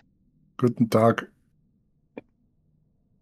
And then she takes her leave, and walks out back around the corner from whence she came. Did she pick up a rifle? I guess. No, she left it. Okay, right. I mean, if she's going to retrieve it, she's probably not going to do it right this second. Yeah. Okay. I guess we know where we're going now then. We've got plenty of time to get there, haven't we? This castle. Yeah, it's still daytime. So you can do a day to have a look around. Let's see if we can see if there's access to the bell. Could muffle it. Might not need to blow anything up. There's always a need to blow something up. Yeah, but we might not need to. I think he's saying even if you don't need to, you might need to. I'm just saying it's harder to cover up a bomb blaster in the daytime. All we need to do is remove the clapper. Yeah, that's what I was saying. By destroying the bell with explosives. I wonder if there's a bell in that tower. Sometimes it's like talking to a wall. Oh, there'll be a bell in the tower, but presumably there'll be a rope to ring it as well. What you got to do? All we need to do is unhook the bell rope. Yeah. Got it. But that means getting into the tower, and the question is, where's this thing have its lair? That's what we're doing walkabout tour, isn't it? We can keep an eye out if there's any signs, but we don't know. All right. Anything else before you guys head on over to Schloss Glockenstein? I don't think so. Can't think of anything. Make sure all our equipment is well hidden in the boot. Oh, yes. All right. And after a very scenic drive and going kind of further up into the mountains, you come across eventually reach the castle ruins that mark Schloss Glockenstein. It seems to be kind of a large, lightly wooded area, almost park-like. It looks like there are maybe like volunteers who kind of work on the periphery, like keeping the grass in shape and trimming down the trees, but otherwise it's kind of wild.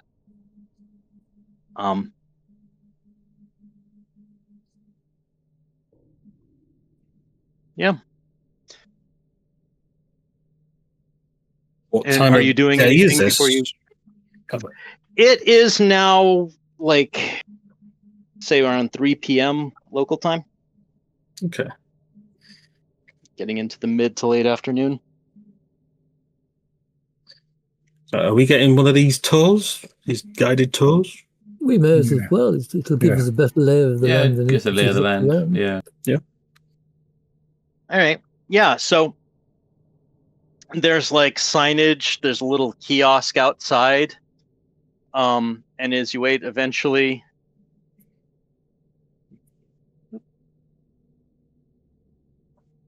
you see this gentleman come around, Mr. Marcus Stuck, and he's like, hello, guten Tag. I am Marcus Stuck, the custodian of Schloss Glockenstein. Are you here for the tour? Yes, please. Yeah. Excellent.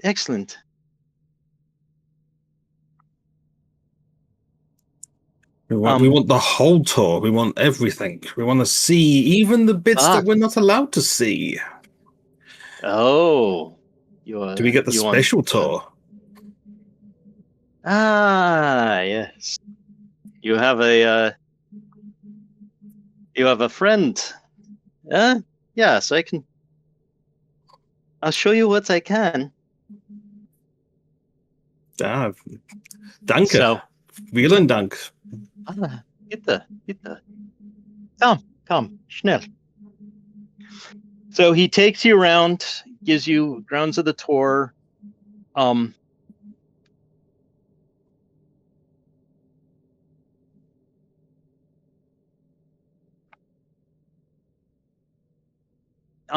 He mentions, there's a lot of local legends around the place. Does anyone want to spend a point of flattery? Flattery? Do I have flattery? I do not. I have 1 point of flattery. No. Okay. Do you want to spend it? Yeah, go on. Why not? I'll spend it. I got 1 point of flattery. What a beautiful schloss you have here. No, thank you. So he starts talking about kind of the local history, and you kind of like, oh, that's very interesting. Like, tell me more. This is fascinating. And he goes on, and apparently, mentions that there are a lot of tunnels under the Schloss. And there used to be an extensive mine system, and there was a cave-in, and it shut down, and it closed off like a lot of the tunnels, but there's still a little bit of tunnels here under the castle, which he mentions also makes an offhand comment, so that y'all can pick up that he's never seen it for sure, but it's probably a good hiding place for someone who wanted to. It would be like a great hiding place for someone who is trying to avoid trouble or get away from get out of the sun, perhaps. It takes you and what's that? Yeah, mental note. No, it's just take a mental note.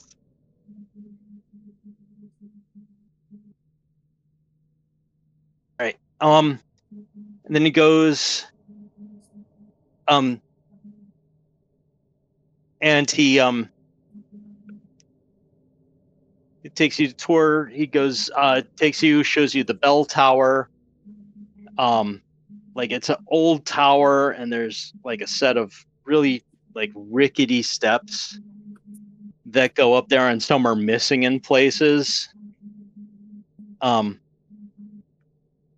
he brings you in close, and he's like, I try my best to keep the bell inoperable, but at times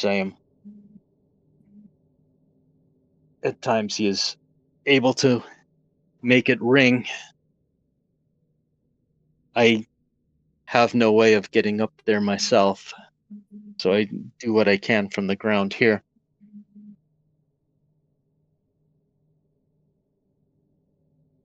Oh? What would it take to stop him from ringing? I don't know. Like sometimes I think just somebody just got the bell out of here. Or, I don't know. Either the bell goes or he does. He should go. He's like quite obviously like sick of the whole thing. Mm-hmm. Where is he? Do you know? I think the tunnels.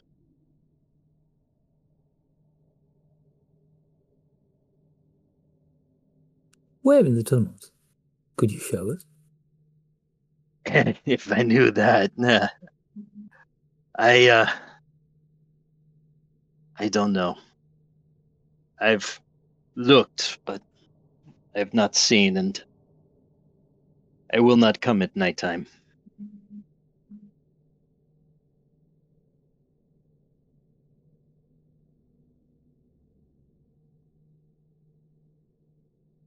Hmm.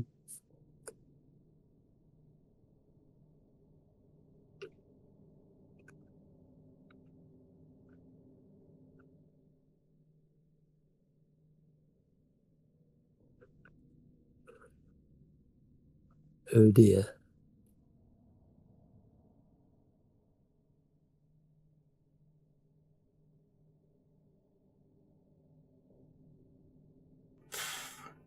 What do you reckon?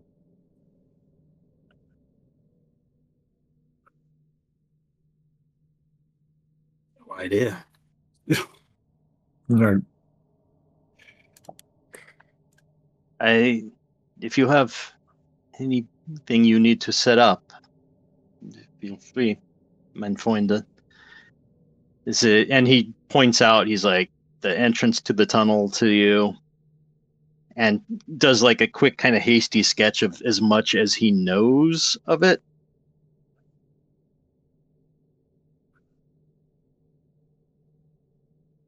I don't think I do not think I would go into the tunnels myself. Maybe you could bring him out, but careful.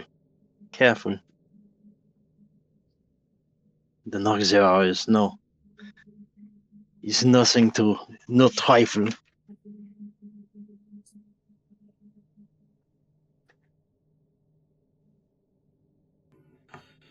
Okay, well, are there other people around, or is this castle pretty dead at the moment? There's a couple of people.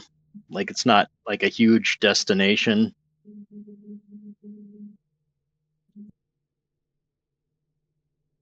But it's not like a crowded place where you have to like watch out for everybody. Like, yeah.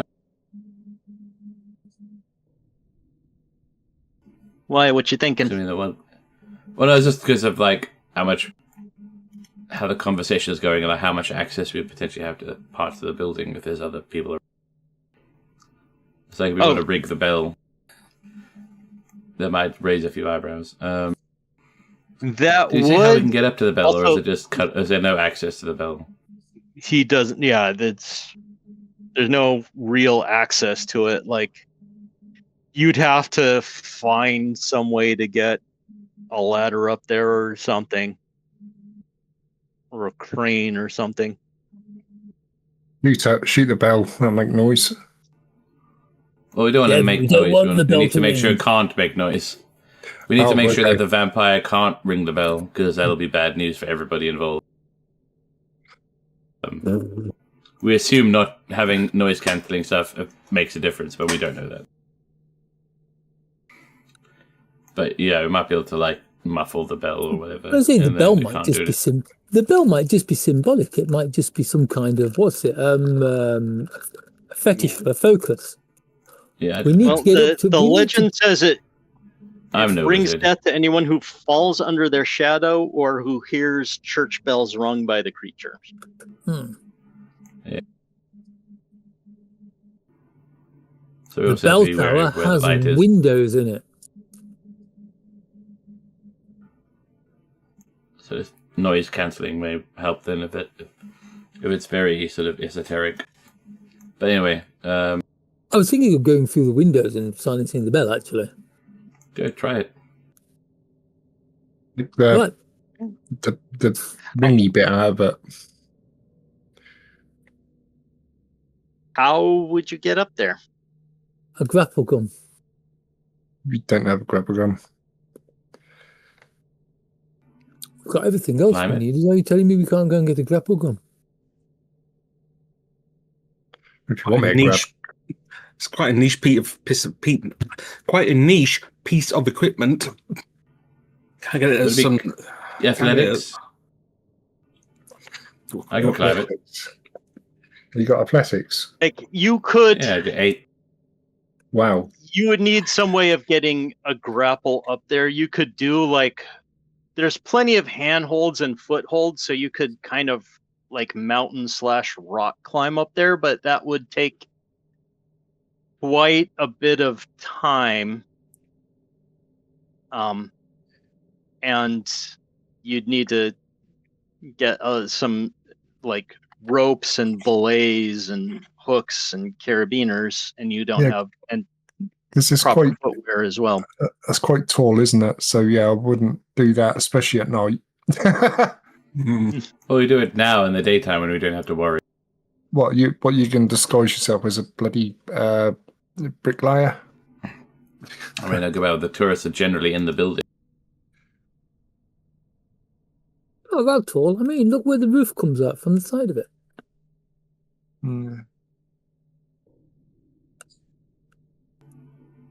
I mean, we could just get a grapple if you're desperate to do it old-fashioned. Fortunately, I've discovered that grapple guns don't exist in the real world. Well, you just get a hook, whatever. We're in a spy adventure with vampires. We don't have to worry too much about what the real world does or doesn't do. Yeah. Yeah. Okay, I like that you can with the bell. I don't know. I think it'll help us in the long run. But if we can't get up to it, then there's not much we can do. In which case, we can always set up an ambush for the creature leaving its tunnels. Yeah, like you can. About what in the tunnels? Yeah, you are like trained folks. Like you can get up there. It will just take time and tools. Or you can kind of wait and see, like, are you saying wait and see if you can find it if it comes out, or are you going to try to bait it out? I mean, we know it's going to probably try and go towards Eva. Because, if it knows where she is, yeah.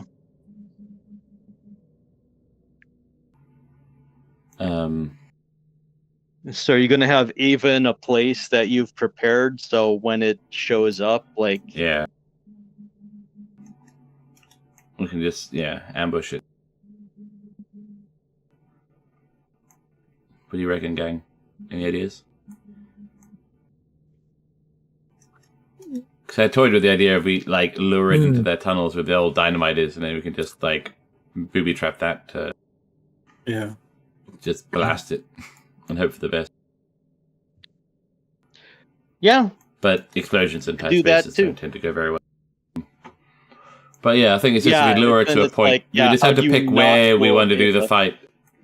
Yeah, I think we should just pick a spot where we think we have the best chance of coming at it from all sides, and then lure it in, blast it. Yeah. I just don't know how to knock it out. Yeah, I mean, with your, like, all of you that it's funny because Green is the only one who doesn't have military science. But if you want to set up an ambush, Morgan, Burroughs, and Ali all like have an understanding of terrain and where would be the best place to put one.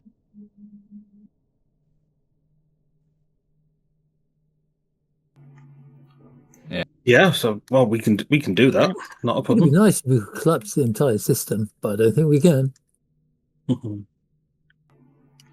Yeah, the problem with indiscriminate stuff is you can't guarantee success. Yeah. Yeah, you can be a scalpel or a sledgehammer. All right. We'll be the chainsaw. So, So, yeah, so we'll see where the military guys reckon the best place for an ambush would be. all right. See if we can come in like a flashbang wail on it. See if we can weaken it or at least knock it down, and then try. The best place for an ambush would be as it leaves its lair, Yep. because it will conjecturally think it's still safe as it comes out the tunnels. And that is when we launched those illumination flares. Yeah. Confuse it, confuddle it. Yeah. Okay. So basically kind of outside of the entrance to the tunnels, like set up. So it comes out, and in theory it comes out, you hit the lights and the flares, and I don't want to do this, but I'm going to suggest this to the group, the girl. Should we use her as bait? Or I not? thought that's Use what the whole point. I thought that's what we were doing. Yeah, but I don't know how we're in conjunction where she's going Well, we know that tunnels. she's going to draw the creature. So wherever she is, it's going to head toward. Right. And we just set everything. Can we if we can bring the car in, it won't be much protection.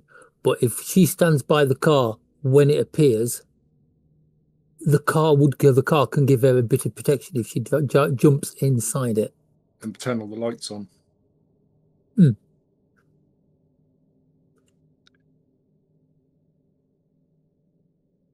And we'll keep a couple of flares in the car so she can use them as well. Just as long as she doesn't fight the car with them. Well, no, she should know how to use them. You just point them up in the sky and pull the cord at the bottom. Sounds easy, doesn't it? It does sound easy. It's like she's got a Let's gun. give Hope it a she know shot. how to use it. She might shoot you, Morgan. If she feels that way inclined, then so be it. Yeah, she could shoot anyone. Let's just hope she points and clicks at the right person. Yeah. Right. it's like, yeah, when it's all over, all right, friends, and then she just shoots you. Thank you for helping me get rid of this thing. Bang, bang, bang, bang. Jerk. Yeah. We get for leering All at right. me. All right. Cool. Right All then, right. so are we and right. the presuming this vampire is like a normal vampire and it sleeps during the day, are we going to go in the tunnels to see if we can find it? Because whatever his name was, the guide was saying he couldn't find. He'd been in the tunnels several times but couldn't find it. Because I remember I asked him if he knew where it was.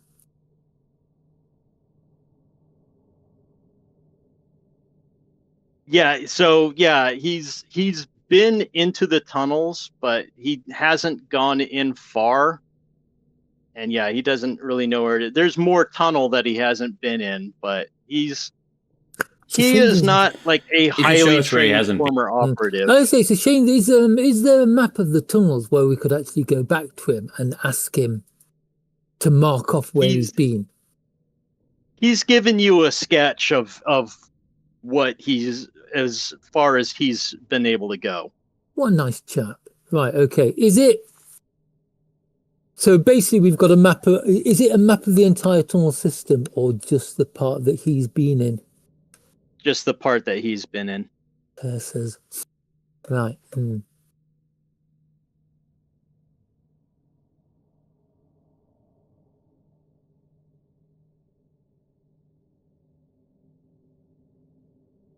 Do try and go and he see doesn't. what we can find, There's, or are we it's going to not. wait and They see? don't have any sort of records of it. All he knows is like what he's personally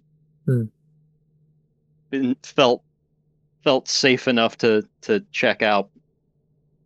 So are we going to go in and see what we can find, or are we going to wait and see if anything comes out?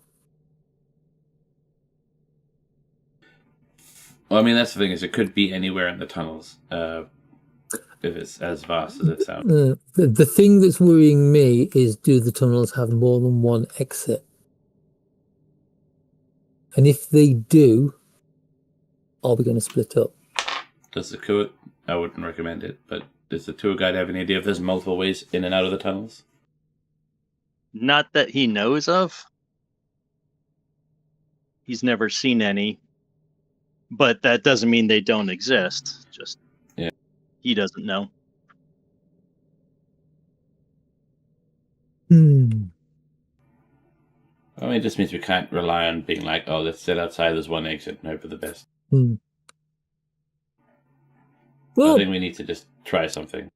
If the bait's here, if there is more than one exit, if we're carrying, I got another bait, but if we have the bait here, surely this is where we'll come no matter where he exits from. We've just got to keep our eyes on a swivel. Yeah, that is one thing you can be sure of, is that he will head toward the bait, whichever direction he comes from. Yep. That's to say, if you pick somewhere sort of secure, that gives us some kind of advantage. So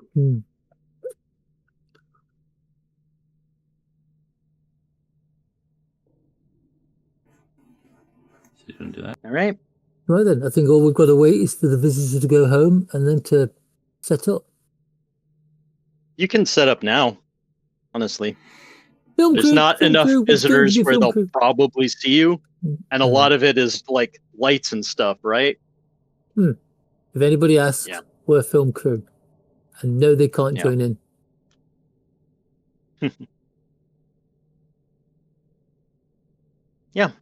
So you set up lights, have them on remotes so you can start them remotely. You've got a generator. The generator is going to make a little bit of noise. You've got it as far as you can from where you're going to be, and have there's it's a walled area, so it's muffling the sound, and you put blankets on it and stuff. So you've got it as quiet as you can, and ready to go.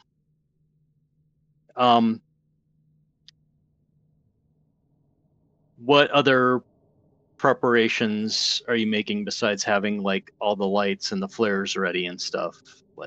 Positioning,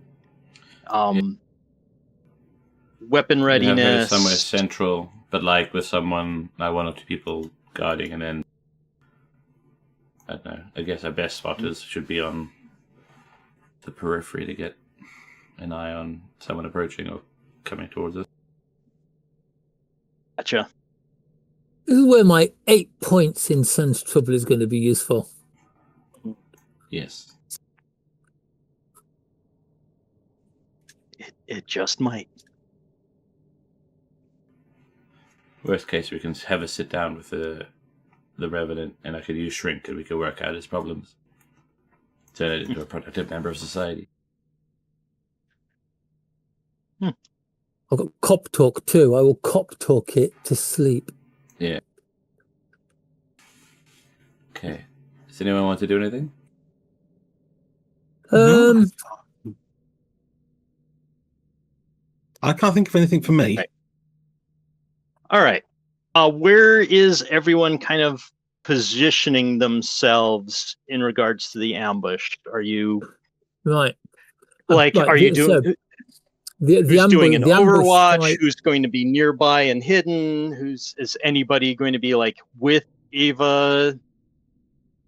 I say, I was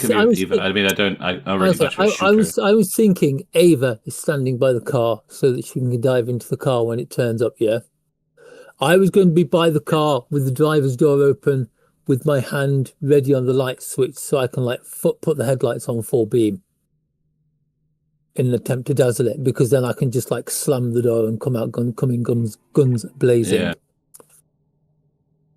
Is there any way that I could be behind the entrance? We will dig you a shallow pit and cover you over with soil.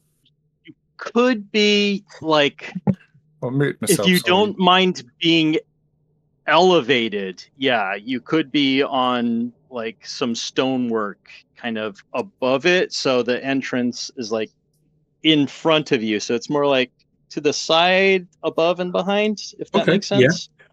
Yeah. It's just so I've got like just a different angle. So yeah. I do apologise. I muted myself because I was sneezing. Would vampirology help me anyway here?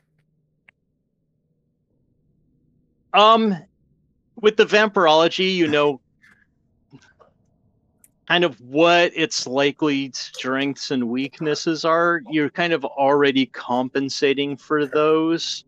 Okay, no problem. Yeah, so it wouldn't give you anything extra than you already have.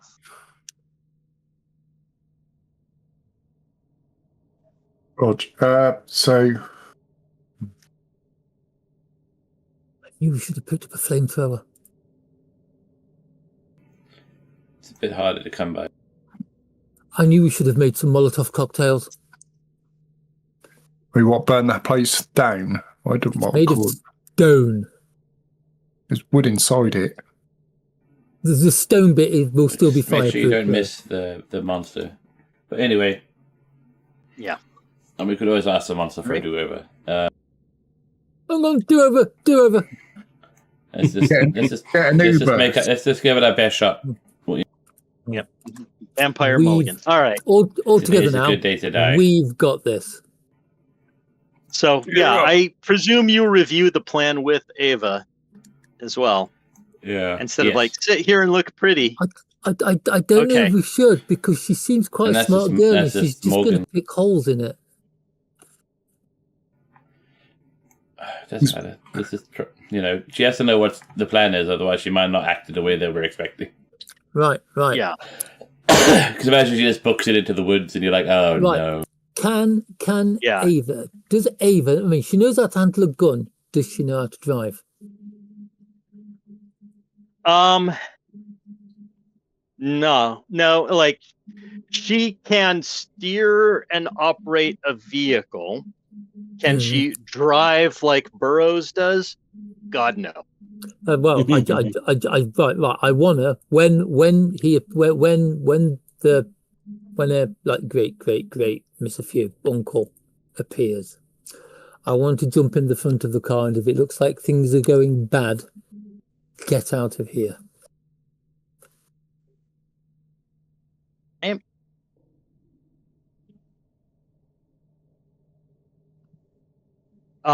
You're telling that to her? Like, I'm telling that to her. I may not necessarily be telling the others that I am telling her that. She just kind of looks over at you and she says, I can handle myself. Just in case.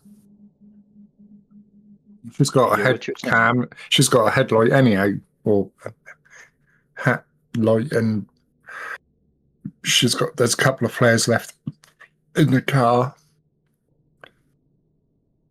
Mm-hmm. Yep. And yeah, she's she's got the pistol like in a holster. She has the knife, and like she has the knife in a very like easy to reach, like ready in a second. Place, yeah.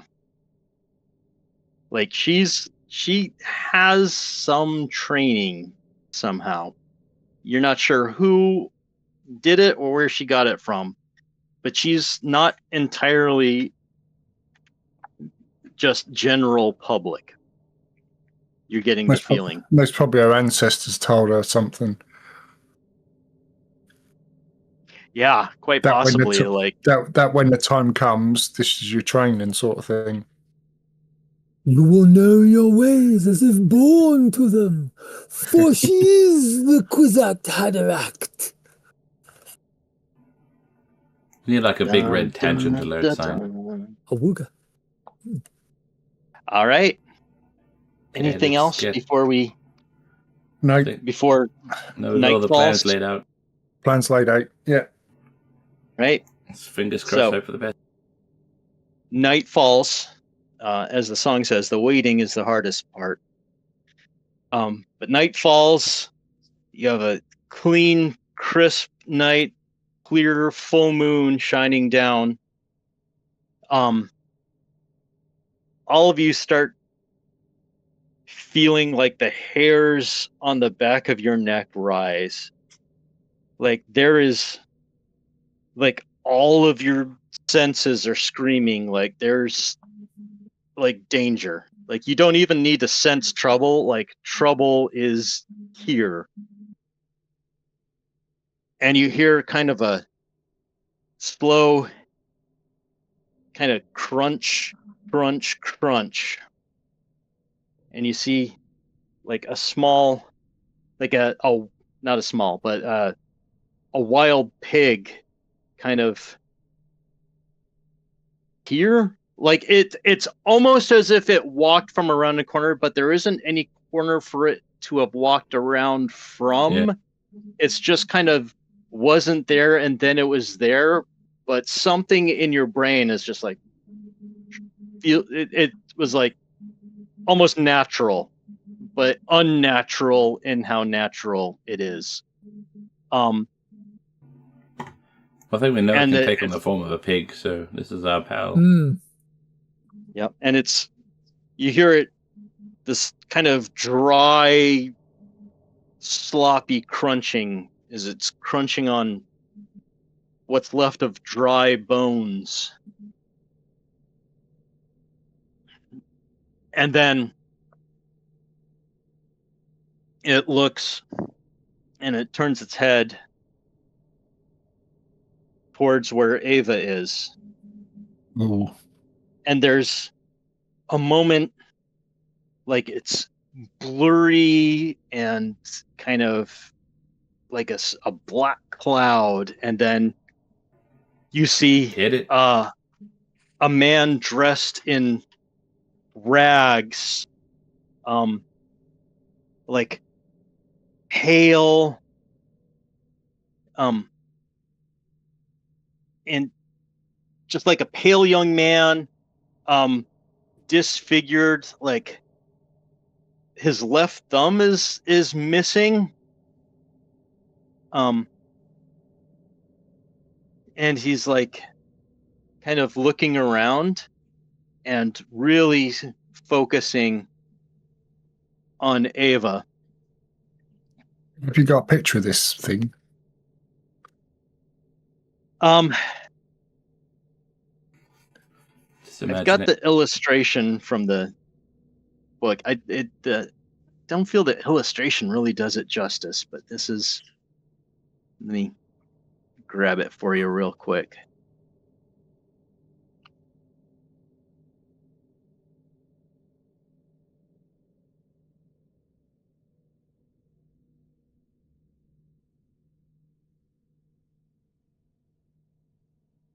Here. Sorry.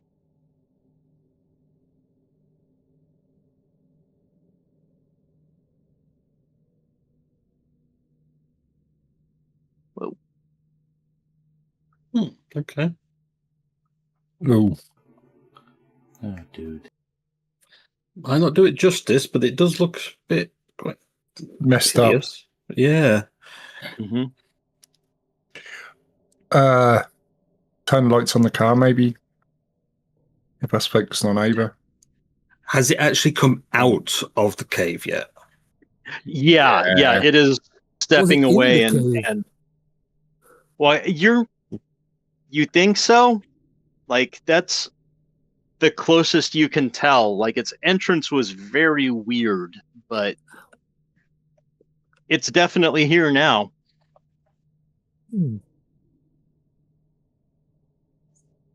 I think that's and you noticed, like, especially kind of Morgan, who's got kind of a good view, but all of you kind of notice, like, it's a slight, but there's a definite family resemblance between this thing and Ava. Yeah.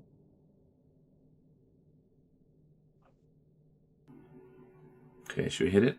About to say, are we lighting it up? Yeah, light it up. Yeah. Right then, I will turn on the lights on the car, full beam, and lean on the horn. All right.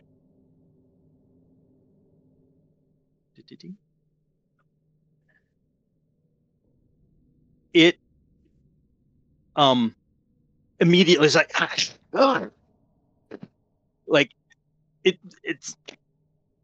doesn't really speak. Like it feels like it's kind of struggling to make words, but it is not. It's like like confused. It's like trying to plug its ears and cover its eyes at the same time. I'm gonna fire a flare right Yeah, at it. I'm gonna hit it with a flare, aiming right at it. Just remember, we can't kill it until we put a coin in its mouth and beheaded it. Yeah, just enough to daze it. Well, yeah. Well, I think that's how you kill it. Morgan's got the fire. That's the thing. We need to get it. We need to knock it down to do that, though. If you've ever seen someone like get like super sensory overwhelm, like it looks like that for a moment, and then all of a sudden, boom, there's a pig again, and it starts running. Oh, shoot it! Shoot the pig! That's unexpected. All right, shooting the pig. Who all is shooting the pig? Yeah. I'm also jumping in the car and chasing after it. I'm going to try and shoot it. Let's not chase it. Woohoo! It's going to come back. That's the thing. We've got the thing at once. Like, there's no point throwing the whole thing into the wind. I'm just going to shoot one shot in this direction. Yeah. Okay. Are you putting any points into your shooting? No, I'm not. I'm going to just roll. All right. I'll put 2 points in. I got 4. All right. I'm going to put 2 points into my shooting as well.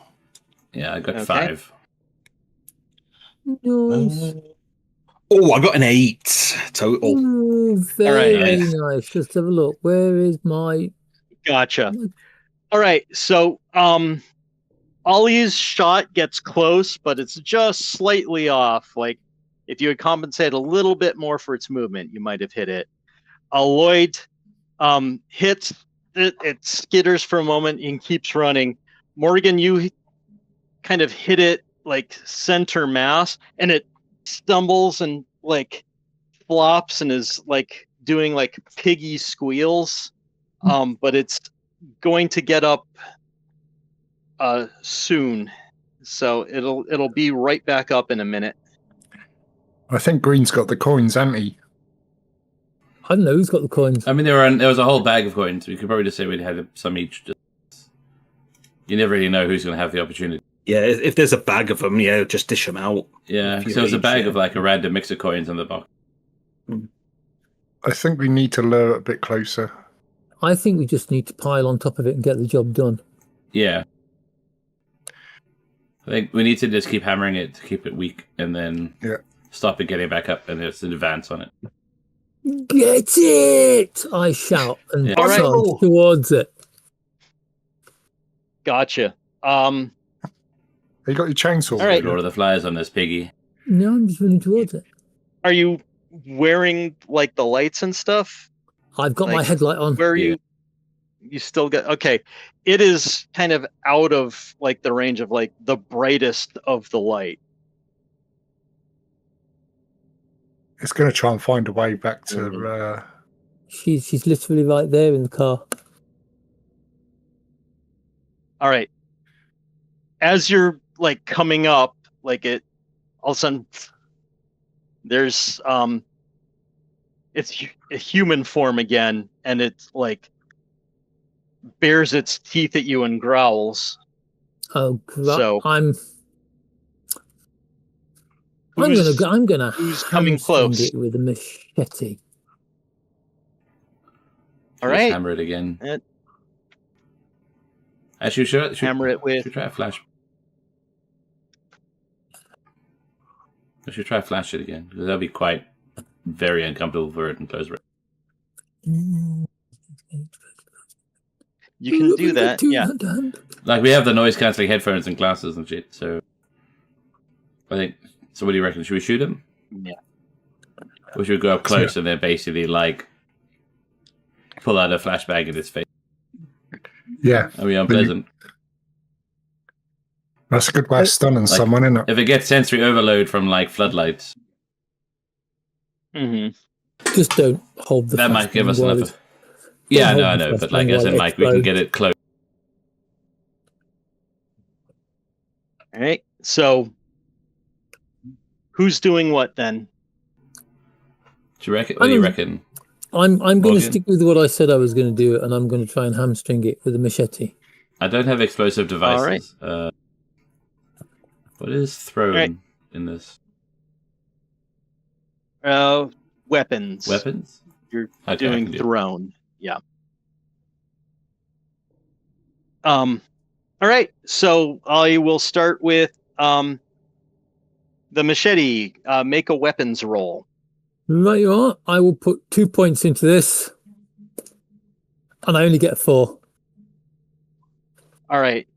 Your machete does make contact with it, but it's like almost like it's just like dead skin, but like a lot of dead skin almost, and it's just kind of your blade kind of goes through without like any sort of resistance or anything. It doesn't even seem to have felt it. Yeah, it missed that. Yeah. Jokes. All right, who's next? Is there any way, like, being the fact I know that I've done that, I can just keep moving forward and barrel into it? You can try, yeah. Look, having missed, I shall keep, instead of pulling back, I shall keep running forward and I shall barrel myself into it. All right. Did the rest of you do anything? I was going to do try and like just like, I mean, this is before he was. I'm still wearing the headphones and the goggles, by the way. Yeah, the idea was to get like a flashbang like right up close. All right. Flashbanging it. All right, bounce it off me. It's fine. Go ahead and make a weapons roll. Yeah. All right. I will put 4 on the throw. Ready? That is 9. Oh, yeah. You manage, like, you get its attention, like out of the corner of its eye, it like saw it and like looked right at it before. You guys are, your goggles take it and your ear protection and get it down. Like it's like struggling with its eyes. Yeah. It's like knock him down because yeah.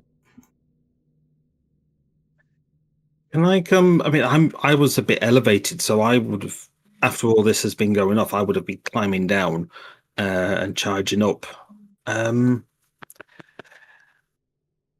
What did I have other than my gun and a flashbang? Would I have had? I don't know, something to actually. I don't know. I think. Which way round do we need to do it? Do we need to put the coins in the mouth? Coin first, then cut it. Yeah, coin first, then cut off the head. Yeah. So yeah, what? It doesn't. So I mean, like, because you're coming up from behind, like start cutting off its head, then put in the coin, and then finish, for instance. Right. But yeah, mostly it's like the coin needs to be in place before the beheading is finished. Yeah. I mean, if you're coming up from behind, you stuff all of them in. He's gob. Yep. Is it still in this pig form, or no, it's in human form. No, it's back to man. It's human form. Okay. Yep. All right. So, it is. Yeah, it's basically confused and angry this turn. So, let's do. So, Burrows, you said you are kind of pressing the advantage. Yeah, I am. I'm basically, having failed to hit it, I'm trying to rugby tackle it. Oh, okay. Legs. Gotcha. I'm trying to bring it down. All right, let us have a hand-to-hand roll. I'm terrible at hand-to-hand. I've only got 2 points in hand-to-hand. I'm going to put them both into this roll. And I rolled a 3, so I get a 5. Right. Okay, you like tackle and connect, and it's like tackling like a padded wooden like pole. Like there's something solid there, and you're not hurt. Like there's enough that you didn't hurt yourself doing it, like if you'd thrown yourself at like a concrete post or something, but you're like you had no effect on it. In that case, I should roll out the way. Who's next?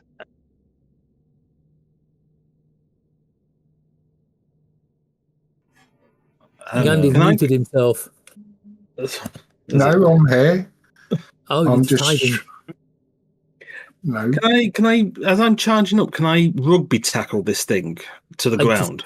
I just did that. Yeah, make yourself. Oh, you a just did that. Roll. Okay, so I just tried to rugby tackle it and didn't succeed well enough, and basically hit like one of those things that you see rugby players charging at.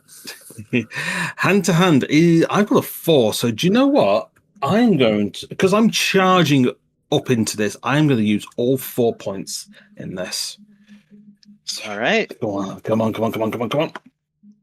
I've got an 8 in total. All right.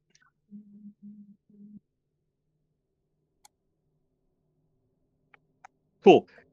You on the other hand managed to get it like a good solid tackle, like and hit it, and it kind of, if it were a person or someone who breathed, you might have knocked some of the air out of it, but as it is, it's just like a backward kind of bump. So am I now on top of it on the ground? Yes. Yeah, you're okay. Oh. I'm gonna if I can, I'm gonna throw myself across it as well, because 2 people have got a better chance of holding it down than 1. Well, that's really my idea. What I was going to do then. Change the chainsaw. Do you want to go for the call?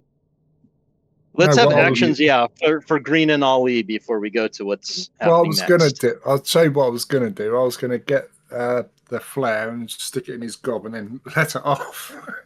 Right. So, how are we going to put? We could do that with a coin instead. I was going to say, how are we going to put a coin in its mouth if you've blown its jaw off? I mean, the mouth would just be a big hole. Got to shove it up in there. Yeah. Just like it doesn't have to be on his tongue. It's not a lozenge. Yeah, anyway, let's just try and get the coin in, and then we can start on stage 2. All right, well, I'm gonna. Well, they're 2 having a little play on the back. Well, no, because I've pulled my go back, so you 2 can move. Next turn, I'm going to throw myself across it.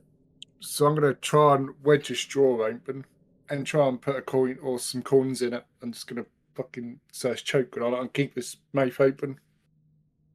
All right, so you're trying to force open its mouth. All right, go ahead and make an athletics roll. Okay. I'm going to put 2 points in this, okay? Oh, God, I got 3. In total? Do you know how many points? Yeah, I did. I put 2 in them and I got 3. I got a 1. Oh, Yeah. Frustrating. Yeah, you're trying to get a purchase, and you can't get enough of a grasp on it. Like it's weird, waxy, dead skin to actually try to lever. Like if you had a little bit of time, you could. But right now it's kind of Could I? Yeah. All right. Could I come in like while he's flailing at it and just I could like try and like finish the job for him because I can throw more points into it. Finish the job of opening like its the mouth. Coin, if he's struggling, if he's struggling to get the mouth open. All right, make a athletics roll. Okay, I'm gonna throw 4 points of athletics. 9. Oh. Nice. Yeah, you definitely force its mouth open. Somebody needs to get a coin in there. All right, next turn. Burrows. What's Burrows doing? Anyone with free hand? I was going to throw myself across it to help hold it down. All right, you still doing that? Yep, I am not. Or do you want to put a coin in its mouth? I've already said what I was going to do. I'm not going to change it. You can change it if you want, based on changing situation. Are you want to help with the tackle? You declared the last turn. Like, what are you actually doing though? Now that you know the situation. How dynamic are these turns? What's that? How dynamic are these turns? Because I said, what's it? It's like I hit it, didn't do anything to it, rolled off, it got pushed to the ground, and then I just sprang over the top of it. Mid-spring, can I go, oh, hang on a minute, I'm going to pull this coin out of my pocket and do that instead? I would say, like, your reflexes is... my thinking was your reflexes, like, since you're trained, like, previous. You were going to, and then, like, it's down, so you, like, transfer your motion from what was going to be a tackle into something else, if you want. But I'm not going to force you to not leap on top of it. So if you're leaping on top of it, since it's already down, you're on top of it. That's what I stated. That's what I'm going to do. All right. Morgan, what's next? Just anyone with hand. Yeah, I'm on top of it. But is Burrows? Are you on top of me, or are you on? I jumped over. If you're over his chest, I jumped over his legs. Okay. If they've managed to open a mouth, I'm gonna jam just the coins I've got in my hand. I'm gonna reach around and just like slam dunk them in. All right. I am gonna say make a hand-to-hand roll. No, I've got no points in that. Okay. A 2. If you could shoot the coins into its mouth, you would ace this. Yeah. You need like a shotgun and a roll of quarters. Yep. Yep. What is Ali doing now? I know what I would like to do, which Lloyd just took out of my mouth. I was gonna dump a load of coins in his mouth and shoot him. Just unload my Uzi West point blank into his gob. Well, you can the coins first. You can unload the coins now. Yeah. Oh, I'll unload the coins in his gob and I'm trying to pack them in there. So that... All right. Hand-to-hand roll. Here we go. Did I spend points last time in hand-to-hand? I did, didn't I? 2. Did I? When did you do hand-to-hand last? So, yeah. Yeah, I spent another 2 and I got a 7. I got a 5 and the 2. Nice. Got 7. All right. Yeah, you managed to wedge a couple of coins in there from that handful, so it's got coins in its mouth. Who's got the axe? And green. Burrows. No, I haven't got the axe. No, sorry, Morgan. I had the axe. Yeah, I mean, we need to. If you're going to use the axe, everyone needs to like free some swinging room. But Yeah, because I'm not going near you. Now the coin's in the mouth. I'm like, yeah, I know machete's not really designed for it, but I was probably going to just. The thing that worries me is the fact it's going to take a hand-to-hand roll to hit it. I got hand-to-hand. Well, I got 4 points to spend, but Oh no, yeah. The way I'm looking at it is because we are like where everyone is. The way to try and do it at the moment is probably I was going to just take my machete and try and like stab it through its throat rather than like just hack at it, because we don't really have like, I think with where everyone's like scattered around and arms and legs everywhere, if I tried to take a swing for its like neck, I'd be like, I'll cut off like 3 hands. If we rid the world of evil, I'm quite happy to lose a limb. Yeah. Because also I wonder if it's like I have to actually properly decapitate. Oh yeah, because the machete is like kind of designed for slashing, but I was gonna like straight down and throw it into its spinal cord if I can. Yeah. Okay. Make a weapons roll. I don't know if. And that one, I mean, I could throw the other half of my points into it. I throw my other 4 points into the roll, which is 8. Nice. All right. Just trying to slice it like straight through. Got you. I don't know if like severing its spinal cord would count as decapitating it, but you might get lucky. You basically get it right in the throat, and it hits.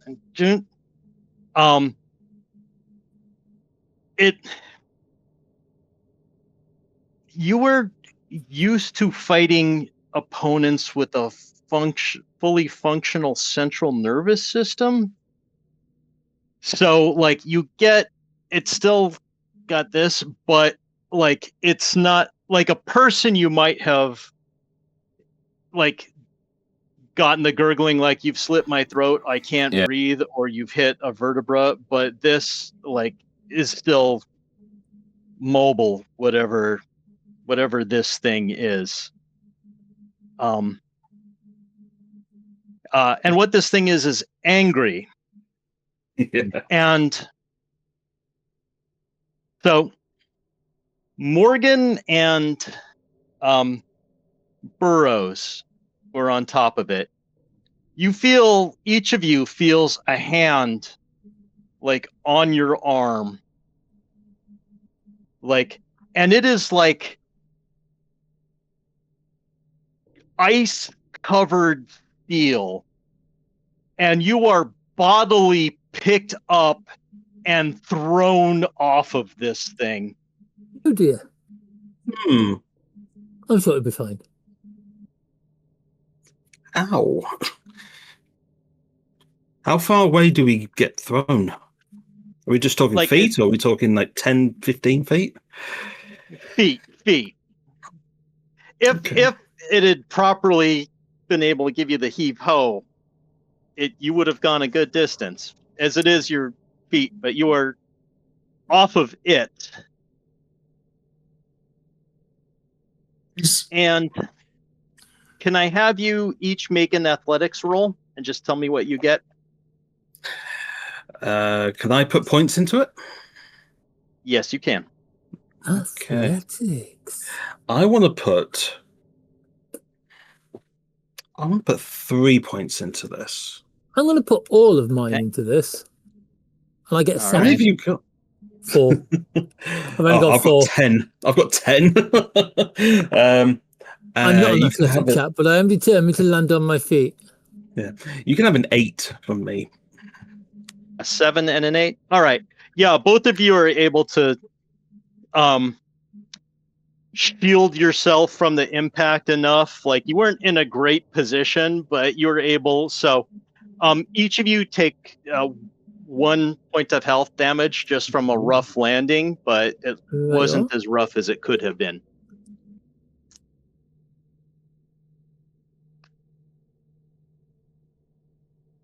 Okay. I ain't going to fire a flare in the sky.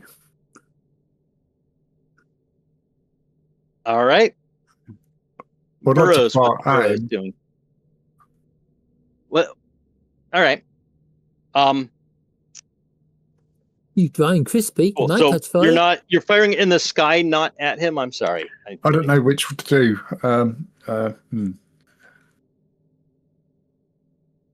Which one makes you go, yeah, that's awesome?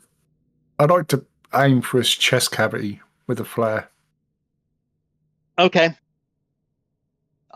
Shooting. Or I'm Right. sorry, their hand flares, right? Yeah. Weapons. I got nothing in weapons. Here we go. I got a 5. Oh, yeah, because we haven't got flare guns, All right. have we? They're actually handheld flares. Yeah. Yeah, you hit it with the flare.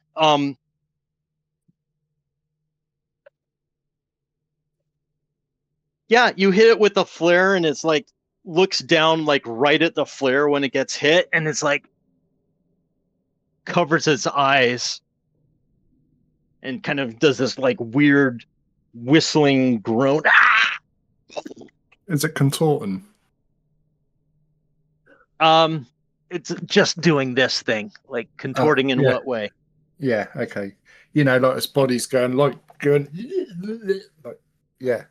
Yeah, it's not like spasming, but it's like a lean back, like rear back. Get me away, get me out of here. Yeah. That's only going to last for 1 minute. We got more of them though. All right. That's a lot of time. What's Burroughs doing? Yeah. Picking himself up and running for the car. All right. You notice as you're getting up, the headlights are moving and kind of going towards where the Noxer is. Oh, she had the same idea as I did. 'Cause my idea was I was going to get into the car and I was going to try and ram it. Oh, no, she's moving the headlights so the headlights are back on the thing. Oh, fair enough. Yeah. All right, what is Morgan doing? I'm going to shout words of encouragement. I'm going to say, get it! Its head! Get its head! You've got an axe. Tell you I've what, got an axe. I've just realised that after I've said it.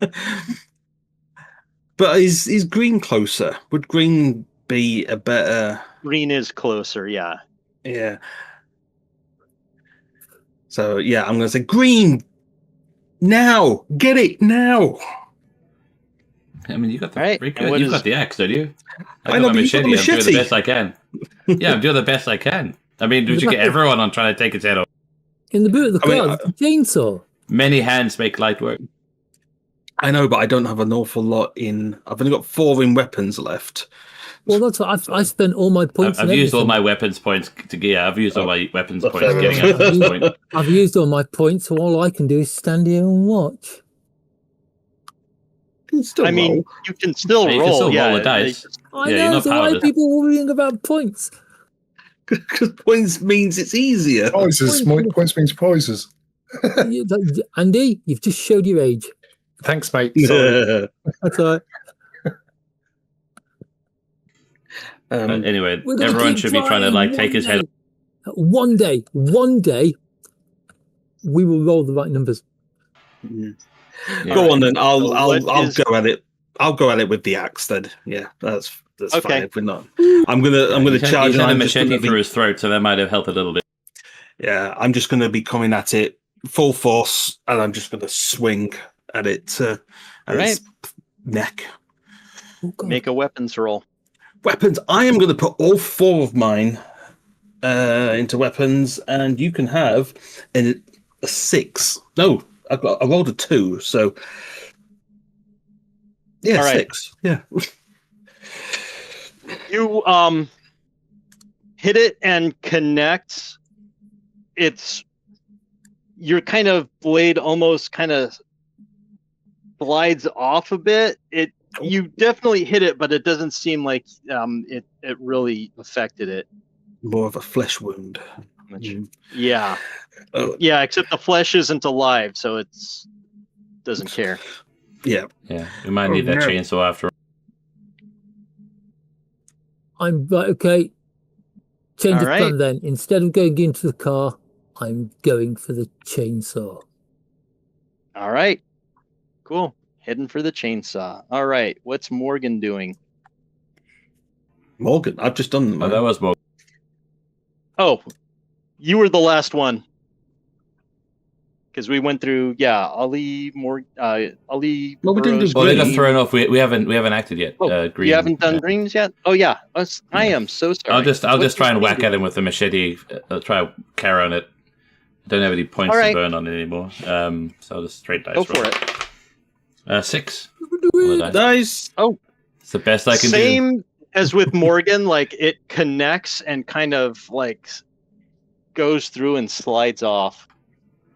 All right, well, I don't know what else to suggest, lads. I do. Barrow's just Go on. got the item. The chainsaw. We pin it to a wall, With a chainsaw.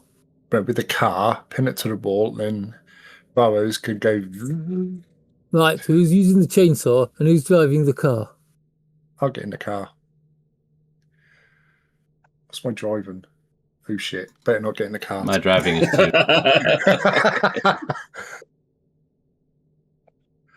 See, this is why I'm the driver, because my driving is 10. Wonder if I can network to him. Right on. I know somebody. His name is Burrows. Yeah, I'm Burrows. What do you?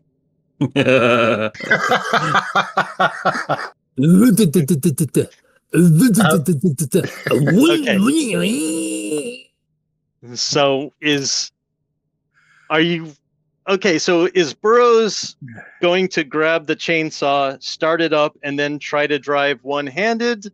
No, is- I'm going to start the chainsaw, start it up, and then I'm going to throw it to Morgan. Okay. I'm gonna catch a. I'm gonna catch a. Like, don't catch Burrows it by is- the chainy bit. Good advice. Okay. No, Burrows' wait. action Hang is on, to head hang for the on, car. hang on. I take that. Okay. Pardon me. Time out. Redo. Right. I get the chainsaw started. Jump into the car. The engine is running, of course, because the lights are on. Right. I knock it into gear. Stamp my foot on the accelerator and start charging towards the vampire as quickly as the spinning wheels and the grip on like the grit and the stone will allow me to. As I go past Morgan, the camera slows.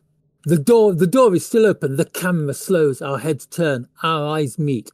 I pass him the chainsaw, and then go and try and slam into the vampire and push it into the wall next to the mine entrance. Okay. That is, you absolutely can do that. It's going to be multi-round. Like you have to get to the car, you have to open the boot, get the chainsaw, start the chainsaw, get in the car, start the accelerator. Like get it. So it's like a 3 rounds altogether, which Okay, I can will absolutely Might need do. 2 people working on it. I will There was a girl in the car. go with that. There is a girl in the car. She was driving, wasn't she? She's No, in the driver's But seat. just in the moving the driving seat. Yeah, she was turning the car. Yeah.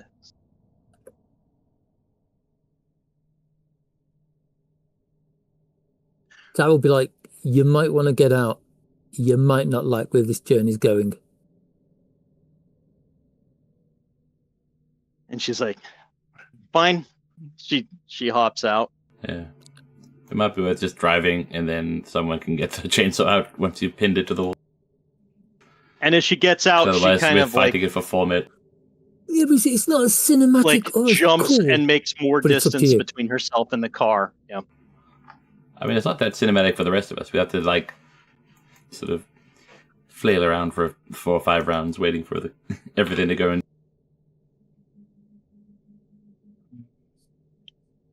Who's going to next? All right.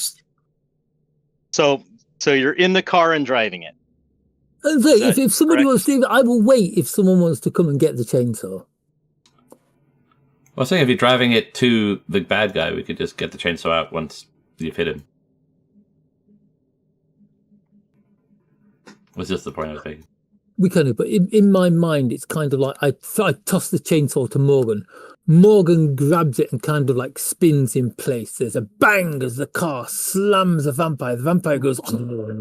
Morgan finishes his spin and just lops its head off with one smooth movement. Yeah, just grab, swing, not even swing. No, I'm going to spin. I'm going to spin and. Like a ballerina, only way more deadly and slightly more chunky. Thanks. If you want to do the toss, you absolutely can. I would recommend letting Morgan start the chainsaw then. Oh, okay. He could use the momentum of catching it to pull the chainsaw ripcord. No, you could be holding onto the cord as I take it from you. It all goes wrong. I get yanked out of the car. People shouldn't let me play cinematic games. So by them. Yeah, if you're doing the work together, like one round to get to the chainsaw, get the chainsaw, ready it, toss it, the next to start the chainsaw, have it ready and make the attack. So 2 rounds, does that sound fair? Can you? We already know it doesn't like having flares thrusting its general direction. Can you use flares, like thrusting flares into its face to keep it at bay? You can definitely try. I mean, it's like more effective than whacking it, so we can do that. Keep it disorientated. All right. Is somebody doing that then? Yeah, I'll do it. I can toss a flare. Okay, cool. Make a weapons roll. It's another 6. All right. Yeah, you hits again, and like it's was already kind of shielding itself from the flare, and so it's just still kind of not really moving. All right. So Burroughs and Morgan are kind of getting this chainsaw double team happening. What's Ali doing? I'm going to try and sew us lined up against the wall, ready for that to get smashed into it, or the mine entrance or something. So it's just ready to smash into it. So, because at the minute I don't know where this creature is, but I want to get it so the car's got a clean run on it, so I can, so that moves over a little bit. So I'm going to just unleash a full round of SMG into it, full mag. Okay, all right. Go ahead and roll shooting. I will put a 3 in that, and I've got got another 5, so that's 8. Ooh, nice. Yeah. Okay. So you you go like open full auto. You're hitting like. You're managing to kind of keep it around like its head, upper torso area, and it seems to be actually doing surprisingly well. Like you would expect to see like bleeding and stuff like that. You're not, but it is like not reacting well. Like you haven't really fought enough vampires to know like what the vampire reactions to firearms and stuff are, but it seems like you're doing very well. I just wanted to move it to a place where the car was, kind of heard it, kind of. Yeah. Just weaken it basically and move it to a point where the car can easily go. Gotcha. All right. Cool. All right, so next round is starting. It like for a moment there was like a shift, like it was going to try to change back into a pig again, but it seems like everything happening, like it's having trouble and it's confused, so it just kind of doesn't all the way finish it, so it's like still in its human form. And next turn, so Burroughs, you have the chainsaw, you're driving the car, and you're handing it over to Morgan. Yep, I flip the chainsaw to Morgan and stamp on the accelerator as hard as I can. Yep. I'm going to grab the chainsaw and do my swingy round trick. Right. Make a weapons roll. No. But yeah. Can I get advantage on this at all? Okay. Oh, 6! I got a 6! Ooh. I got a 6! I got a 6! Okay. Awesome. Yeah. No, you hit it and you finish kind of what the machete started. And like it sparks shoot out as you hit the machete, and it kind of, the chainsaw like pushes the machete through.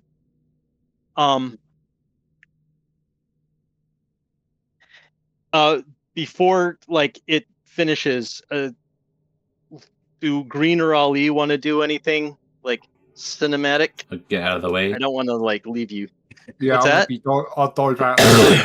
Get out of the way. Like hold it as long as we can, and then leap out at the last second. BMW screams past.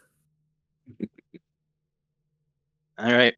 So yeah, so the car hits the Morgan, like swings, hits the machete. There's a shower of sparks, and as it as the sparks settle down, like the head, the Nox Zero's head, with the coin still in it, kind of flies over. Green catches it. The chainsaw like bumps on the ground and kind of comes up, and Ali like does a last second catch. And the Noxer's like body, it's like starts to like, if you've ever seen like a fast speed video of like a piece of fruit like molding and rotting, is starting to do that. Like it's just kind of liquidizing and like turning into mush and goo, like this grayish green sludge, and kind of, and there's like, it's making these like weird vapors. It smells like, you know, someone let the flaming like bag of dog poop on hell's front porch, just like sulfur and nastiness. And once that's done, like the head kind of caves in itself, like it, like you were holding it for a moment, Green, and like it starts caving in, and it just falls to the ground and kind of shrinks and shrivels away. The coin goes with it. Like the coin is no longer there either. And as soon as that's done, like that kind of oppressive feeling you had, like the hair on the back of your neck and stuff, like there is a weight inside of you that just lifts, like clears. Like it's almost like you had like one nostril opening and now you can breathe fully. Like something inside you has shifted and it feels so much better. Nice. And now we can all do our group high five. How's the girl? Ali can message his new German girlfriend to tell her that the job is done. She's good. She's good. She's and she tells you, like, boy, it has been so long. My family always told me stories of the Nox Zero and their family, and now it's done. I can't believe it's done. Thank you so much. And with genuine like thankfulness in her eyes, like she is almost speechless. Like, you have done her possibly one of the greatest services someone can do for another person in their lifetime. Hey, go team. Yeah. We did it. You saved the day. Congratulations. Yeah. You'll buy Yeah, yourself you a guys drink. Oh yeah. Fought then we'll- conspiracies and lived through chases and beat mercenaries and infiltrated buildings and went through fights and did spy work and jumped out of windows and killed a vampire. Like, you guys should be proud of yourselves. Awesome. Yeah. Yay. Celebrate. We all tumble good. We all get into. We get into the car, drive off, leaving the girl standing by like the smoking, bubbling remains of the vampire. You forgot To head to the nearest greasy spoon for a bacon one, cob. You forgot one main thing. We've got fireworks. Oh. There are fireworks going now off we can celebrate. over Schloss Glockenstein. Yeah. And somewhere on a balcony, Marcus Stuck is like laughing and clapping his hands. You crazy fools, you did it. Yeah, das ist so great. Toll. Wirklich toll. And there's a mid-credits sequence where Ava's like looking around like, how am I going to get home? And then a pair of headlights kind of circle around and a car stops. And sorry. The Helena Wasser gets out of the car. She says to Ava, "Do you need a ride?" And Ava like nods her head and heads in. The end.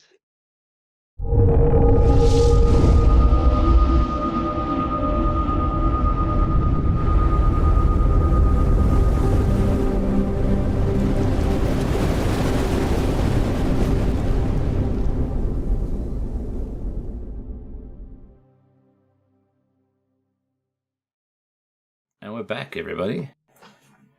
Everyone's hopefully refreshed, recharged. And we'll just go through how we thought it went. This little sort of quick side adventure for Night Black Agent. So, how was everyone's first impressions? Like when we started last night? Do you find I enjoyed it. Into? Yeah? Yeah. Yeah, it seemed that the very quick and easy rules for dice rolls. You know, just how many extra do you want to add on to your dice roll? And it's not hard maths either. You know, it's just it's an instant pickup. It's like you only need to explain what you've got to do once, and that's it. Yeah. Very easy to pick up. Yeah, even because I'm a bit.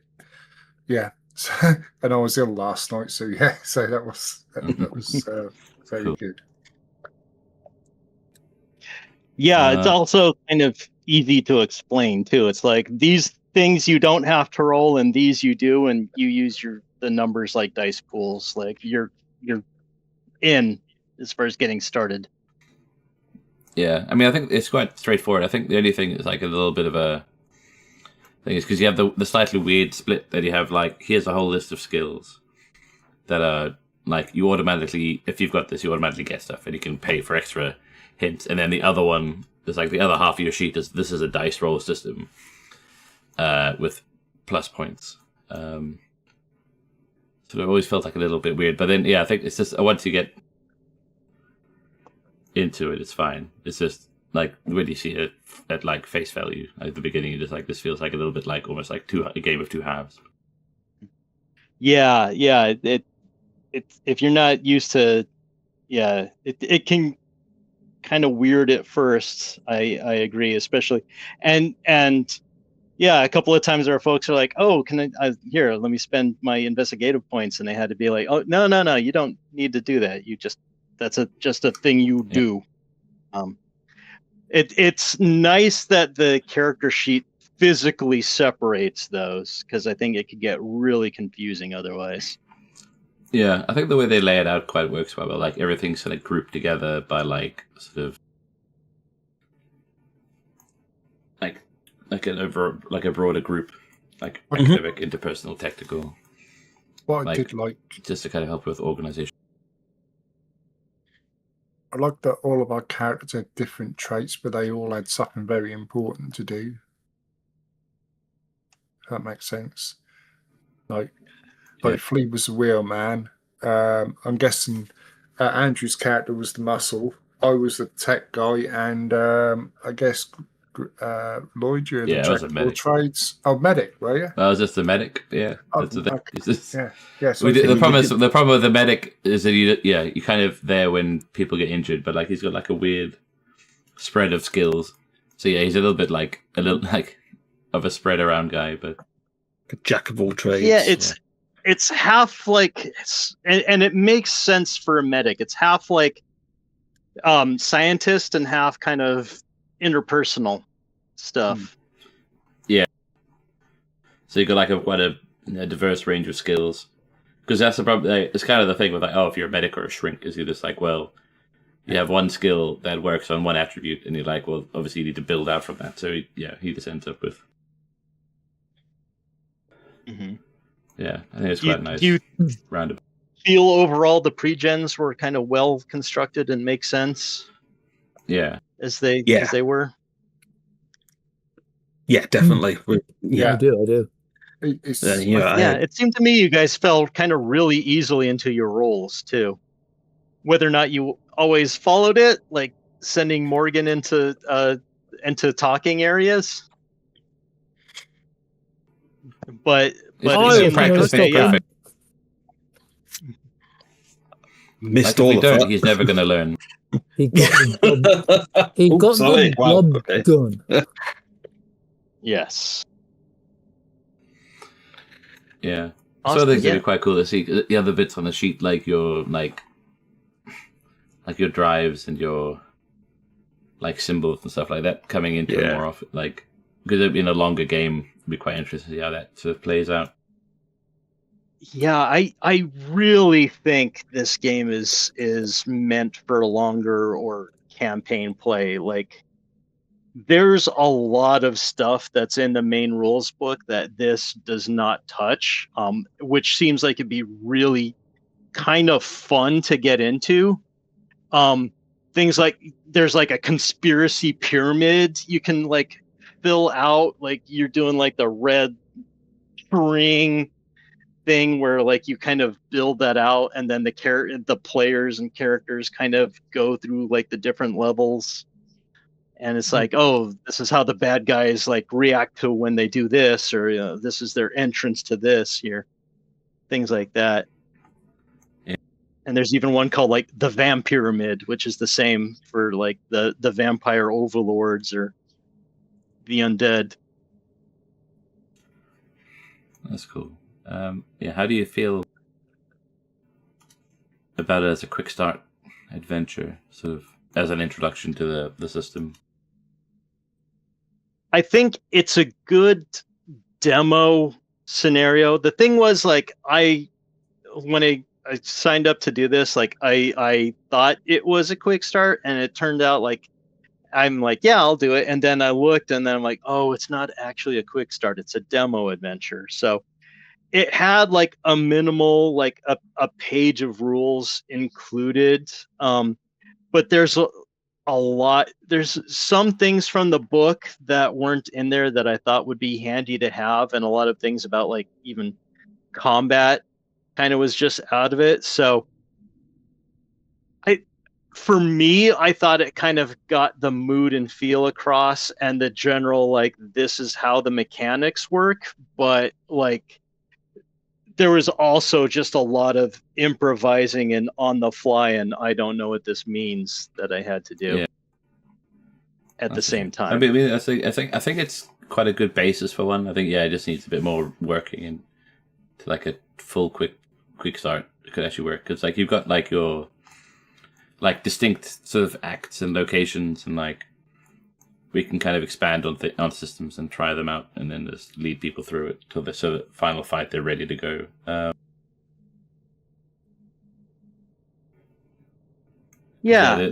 think itself a little fine. bit more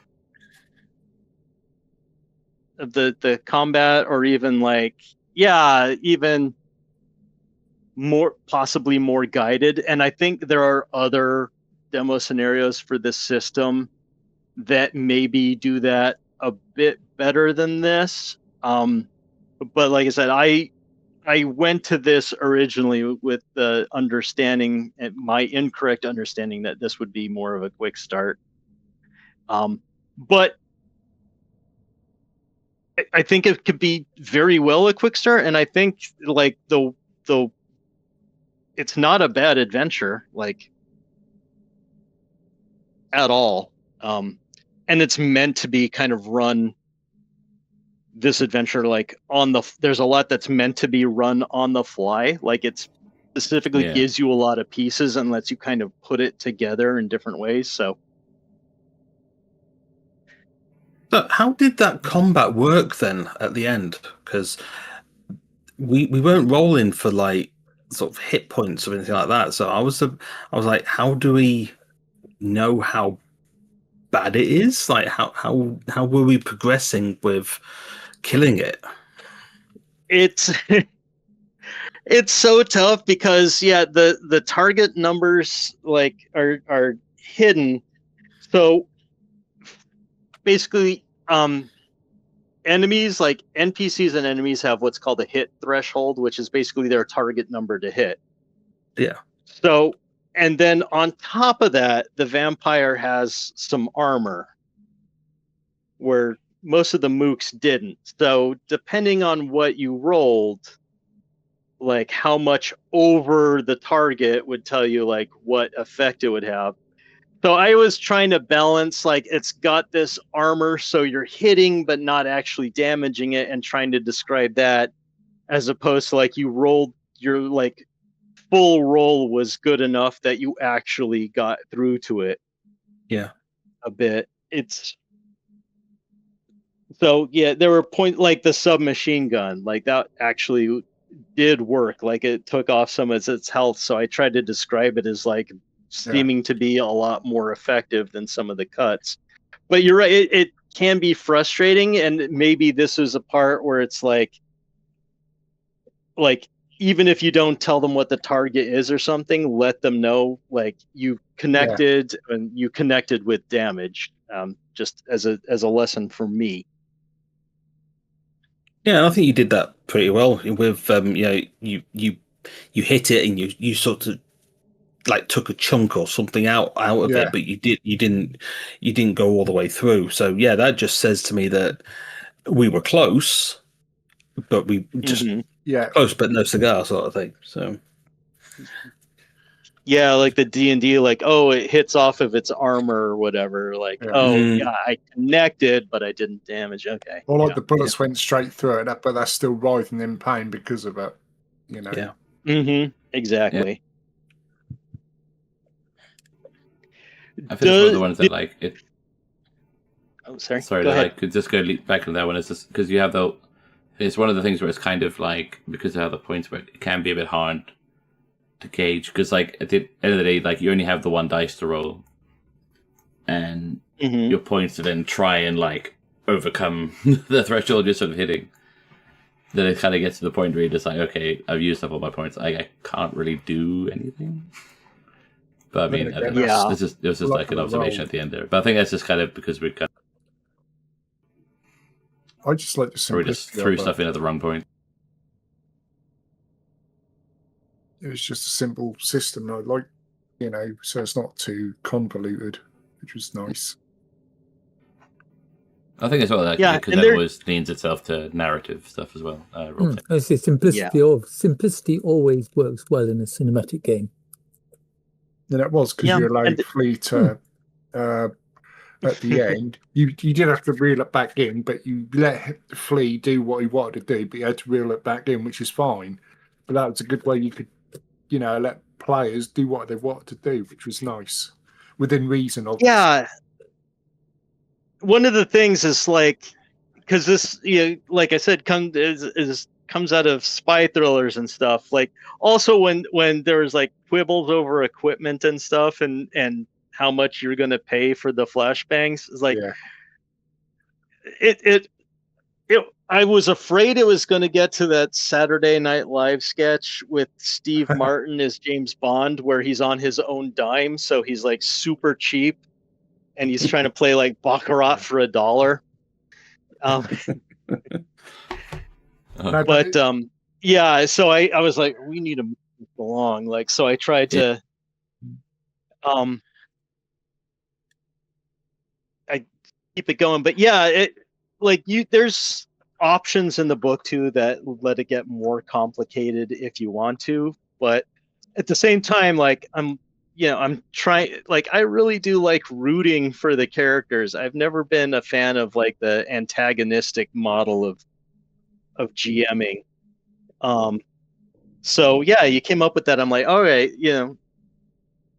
let's bring it a little more realistic, but also you can totally do that.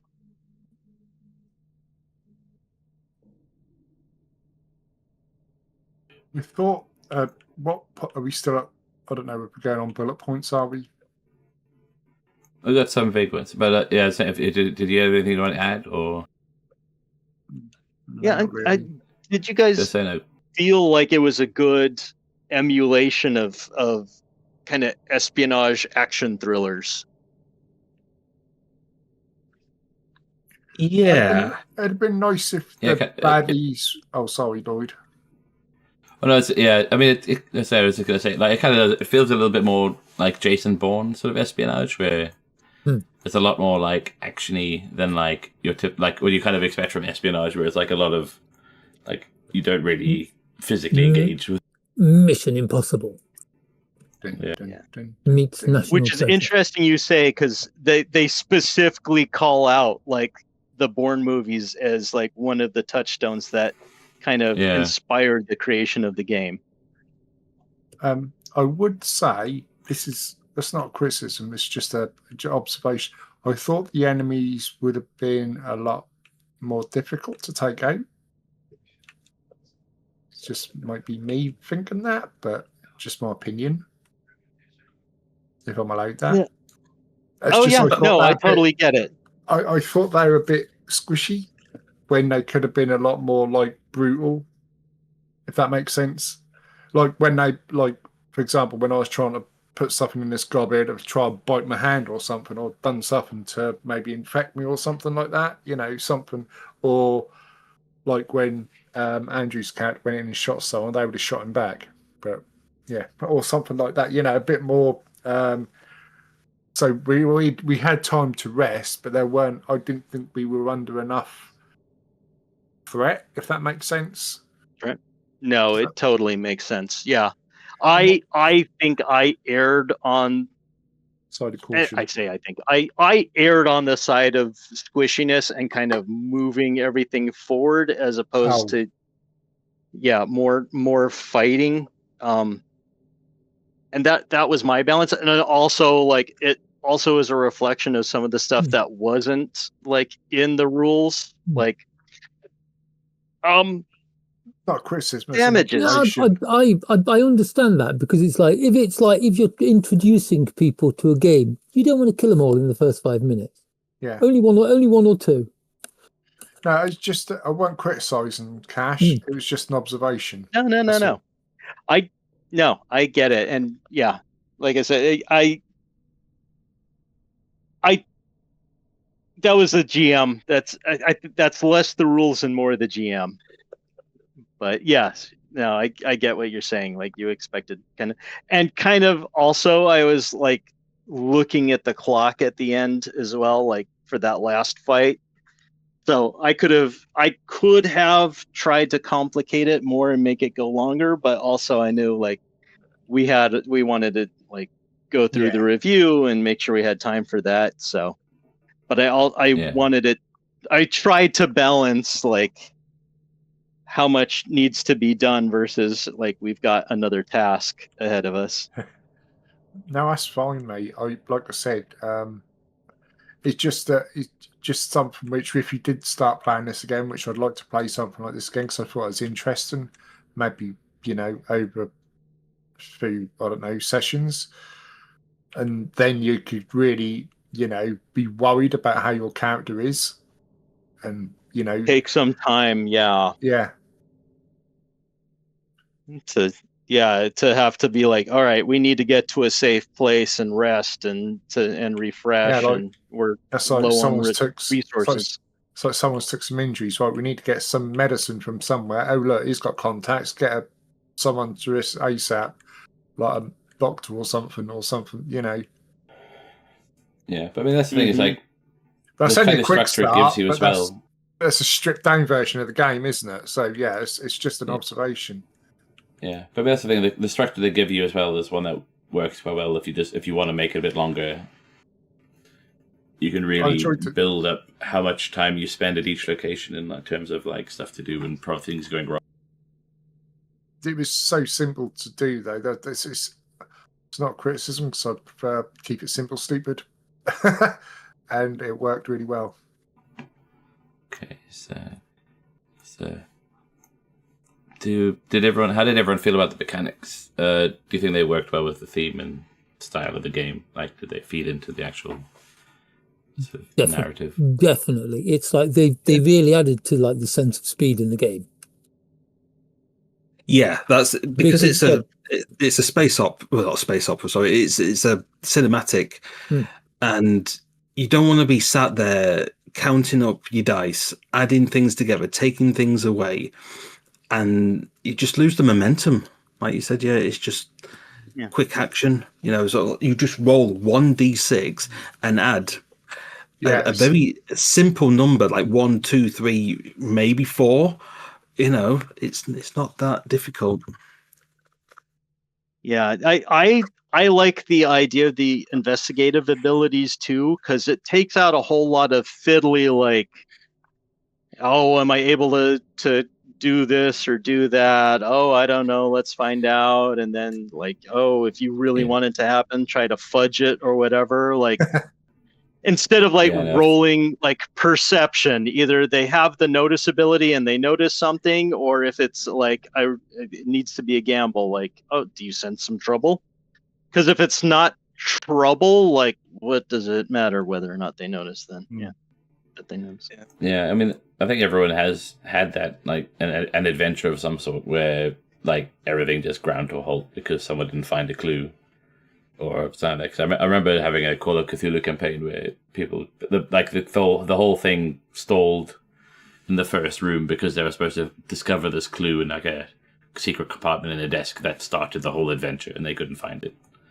And so, like eventually, like DMs always house rule around it, but like as presented, if you ran it as the rules wanted you to, like basically nothing happens until people find this clue, and that kind of this works around that, because if it's critical to the story, you find it one way or another. You're just describing how you go around that. Yeah. One thing that still can kind of hitch is interpreting or remembering what clues you have and kind of putting stuff together. And I remember there's that one point where you guys had been to the retreat, and like you knew about the GSV technologies, and you knew about like the genealogical research, and it was like you had the pieces, and I weren't sure if you were putting it together. So I gave that reminder about like the family thing. And as soon as and it didn't need much, because it's like, oh, she was doing genealogical research, and like the legend says like family, they like family. And you're like, oh, they're looking for the family. Boom. And you took it and ran with it.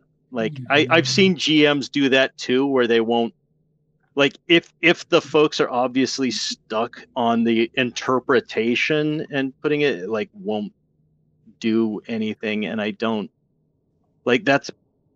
Not only is it boring to be in a player because you're like, I want to play, I want to do stuff, but also as a GM, it's just like, well, I can sit and do nothing like any time. Like I'm here to have an enjoyable time with my friends. Yeah. I mean, the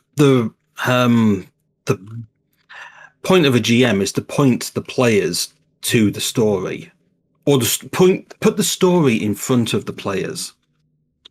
So if you sit there and do nothing, you're not moving it forward really. Well, In my eyes, anyways. Aren't you? You're a storyteller, and I thought you'd done a good story.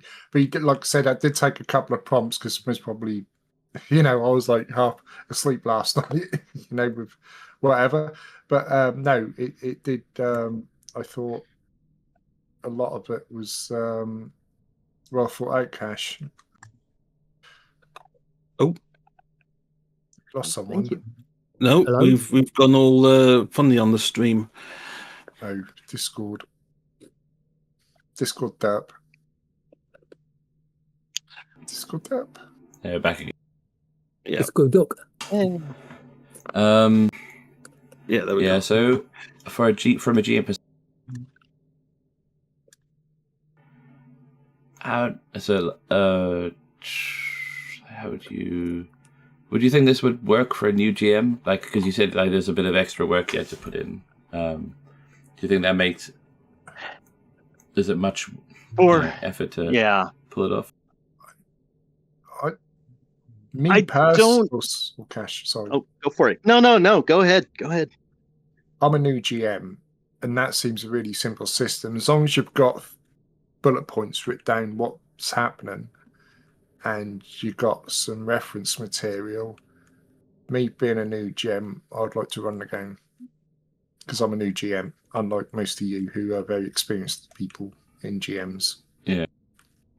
Sorry, my point. You just might need more quick start. Like you might need more comprehensive rules or like the actual rule book to. Mm-hmm. To sort of which is a problem because for me the whole idea of the quick start, it's like it's a low or no cost way to kind of determine whether or not you like the system enough to buy it. So having to have the system to run the adventure kind of ruins the point. Yeah. For me. I mean, even still, it's like as a demo, like it's something you would normally probably expect to have at like a convention. Again, where people are sampling it to try and where someone's kind of running you through it. Yeah.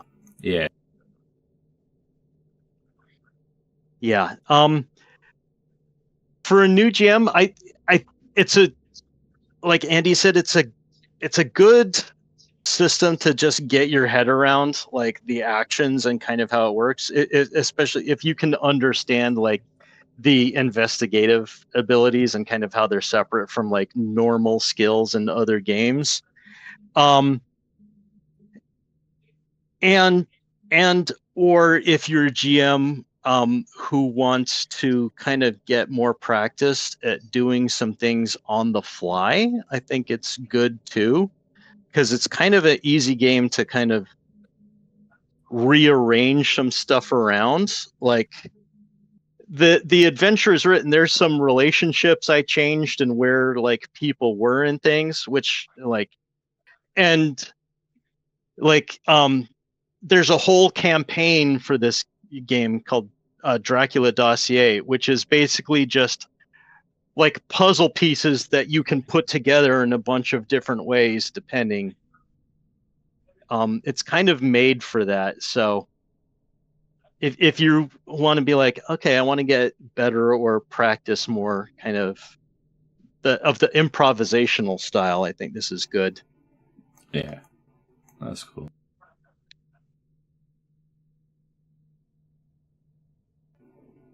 Yeah, I'd play it again though. Yeah. I think we'd all play it again. Oh yeah. I would play it or run it again. I had fun. I do almost feel like it kind of could almost work like we do the Star Trek stuff at the moment, where because there's this whole global conspiracy thing, so you could have squads and like a network of characters See, I thought there was a little hint of Indiana Jones in that. I know it's the traveling and that, but that would have been nice to have a little map up and put a little drawing on the screen or something. But that's just me. That's just me being nitpicky. But that just felt a little bit of Indiana Jones with the traveling and kind of funky because that's cool. I like that. I think it would have been really fun because like in a movie, you'd like cut to like the location shot. You'd have the typewriting in the bottom that's like Bavaria 3 hours later. Yeah. Rather than going for the whole rigmarole of flying, you can just say, well, you're there. But then in the meantime, while you're flying, you're getting like patched up and done this and this. In the meantime, you can see, the GM's putting you in a position where you're flying from here to here. Even though it's like a matter of seconds, but you can draw it out to make it a bit more cinematic, which you did. And like having Flea nick a plane, which was fun. I like that. I nicked the roughest plane I could think of. Nobody said anything when I said for the journey back, I picked up a jet stream. I did hear you say that, but I don't know what that was. Everyone's just like, you do you, Burroughs. See, I was thinking when you said jet stream, I was thinking of a super soda or whatever they're called. So long as we get to where we're going and we're not dead, you've done your job. Congratulations. Luxury plane, old boy. In fact, there's what's nice too is there's a kind of the publisher has kind of a community around it, and there's like a lot of resources on the publisher's website, including like there's like a 101 and 102 for GMs and a 101 for players.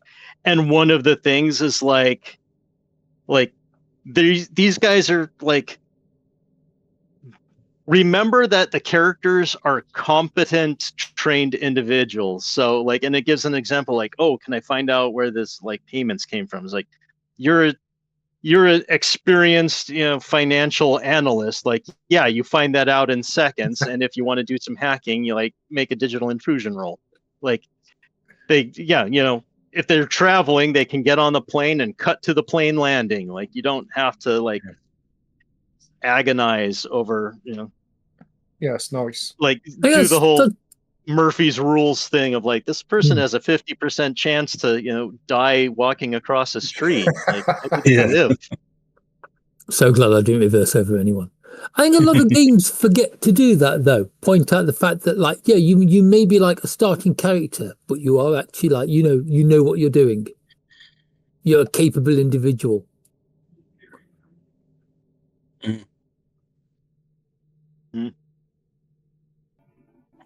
Yeah, I think it depends on the vibe. Yeah, it's like, you're a hero, and then you open the book and you're like, you're a dirt farmer. Yeah, I mean, I think even like D&D's trying to take like it was with 5th edition, I don't know about the new one, but like there's sort of steps to try and like work with that, where like, oh, your first 3 levels are basically you becoming your character class. Because that's, and then, other ones where you kind of have rules where you kind of designed to fail even though your characters are supposed to be professional. Yeah.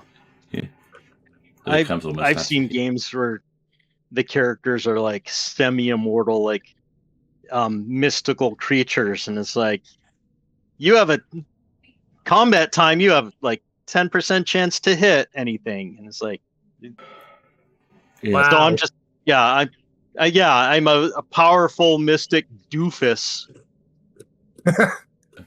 Yeah, you're a crack sniper squad. You've got a 40% chance to hit. Yeah, I'm a powerful magician. Phew. Well, that's my spell's gone for the day. Yeah. Yep. Cool. So, any final thoughts there? Yeah. Let's play this again sometime. Yes. Yeah. I feel like that's it's got a lot of potential, especially because of the mythosy angle of the vampires. Is that you could really flesh it out and lean into that. I think this is one of those games where, because of the simplicity of the rule system, but the depth of the stories you can build. This like now where we've technically had a one shot. It only took 2 sessions. That's a one shot. Or you could stretch it out over like weeks, months.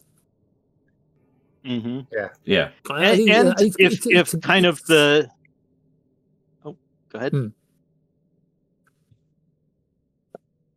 and if kind of the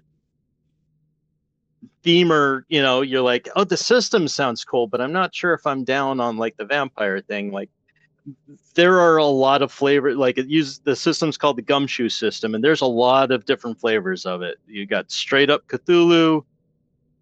You've got like sci-fi mystery. You've got, I think there's superheroes. You've got occult detectives. Like, it's something for everyone, I think. Yeah, I think I also saw somewhere that I think this game has like different types of vampires if you want to like vary it up a bit, not just have your traditional Bram Stoker one. I actually have like aliens or stuff too. If you want to, I actually have the full rulebook as a PDF. I did not know this. I've got the full rulebook. I got it on Humble Bundle. Oh, that's cool. Better late than never. 236 pages. Yeah. Nice. And I've got the Dracula dossier as well. Cool. So it sounds like it's a thumbs up from everyone on this one. Yeah. I'm definitely really positive feedback and lots of curiosity to go take it forward. I'd like to see how far we can go with this system and how hard you can push it. You almost need like the opposite of the quick start thing, where it's just like a breakdown, like a tear down of the system to try and like see how much stress it could take before it starts to like buckle. I'd like to actually see how easy it is to kill someone. Just how Hollywood can we go with the cinematics. I don't think you should be able to kill someone, like just knock them out or say they're incapacitated for like a day or two. And I think you choose to be in the hospital. We did kill a couple of guys, but that was literally a point of like putting the gun against their head and blowing their brains. Well, no, I mean like killing players. Yeah, that's what I meant. Yeah, so how easy is it to kill a player? How deadly the combat is. Yeah. Next time we'll all gang up on Ali and see how long it takes to take him down. Bye, Ali. Thanks, Lord. You're welcome. Well, all we could do is just like push him out the door of the plane as we're flying over the Pacific or something. You'll be fine. I did like how you gave free reign of the vehicles as well. I know it's a bit of fun, but I like that. I did try and make it a bit silly then. I must be honest, just to see how far we could go. Yeah. Well, I mean, it's one of those things where it's like a narrative thing, so like it doesn't really matter, and so he's just like you can just whatever makes you happy. Yeah. It's not like, you can't do that. Also, the whole thing of like, can my character steal a car? It's like, you are a highly trained espionage person in the city. Like, Grand Theft Auto is one of the greatest skills. I am slightly confused, though, that Grand Theft Aero includes planes and boats. I guess they're so piloted? I don't know. Just asking a question for a friend. Would it be possible to steal a train? I mean, you could steal it, but you're limited in where you can take it. Well, yeah, you can nick it, but they'd know where you're going to be. Right. There's a thing called rails. Good thing for us, it left these tracks. It's like walks past the child. They just wait for you at the next train station. Oh my God, look at that. Kid turns around while he's not looking. You nick off with his bike. Yeah, well, I think there's more than one movie where the problem is stopping the train more than getting it. Yeah. I've seen that film. This is it. I want to play this game more. I want to experiment with it. Go for Cash, it. Thanks for GM and mate. That's really good, thanks for running it. Yeah.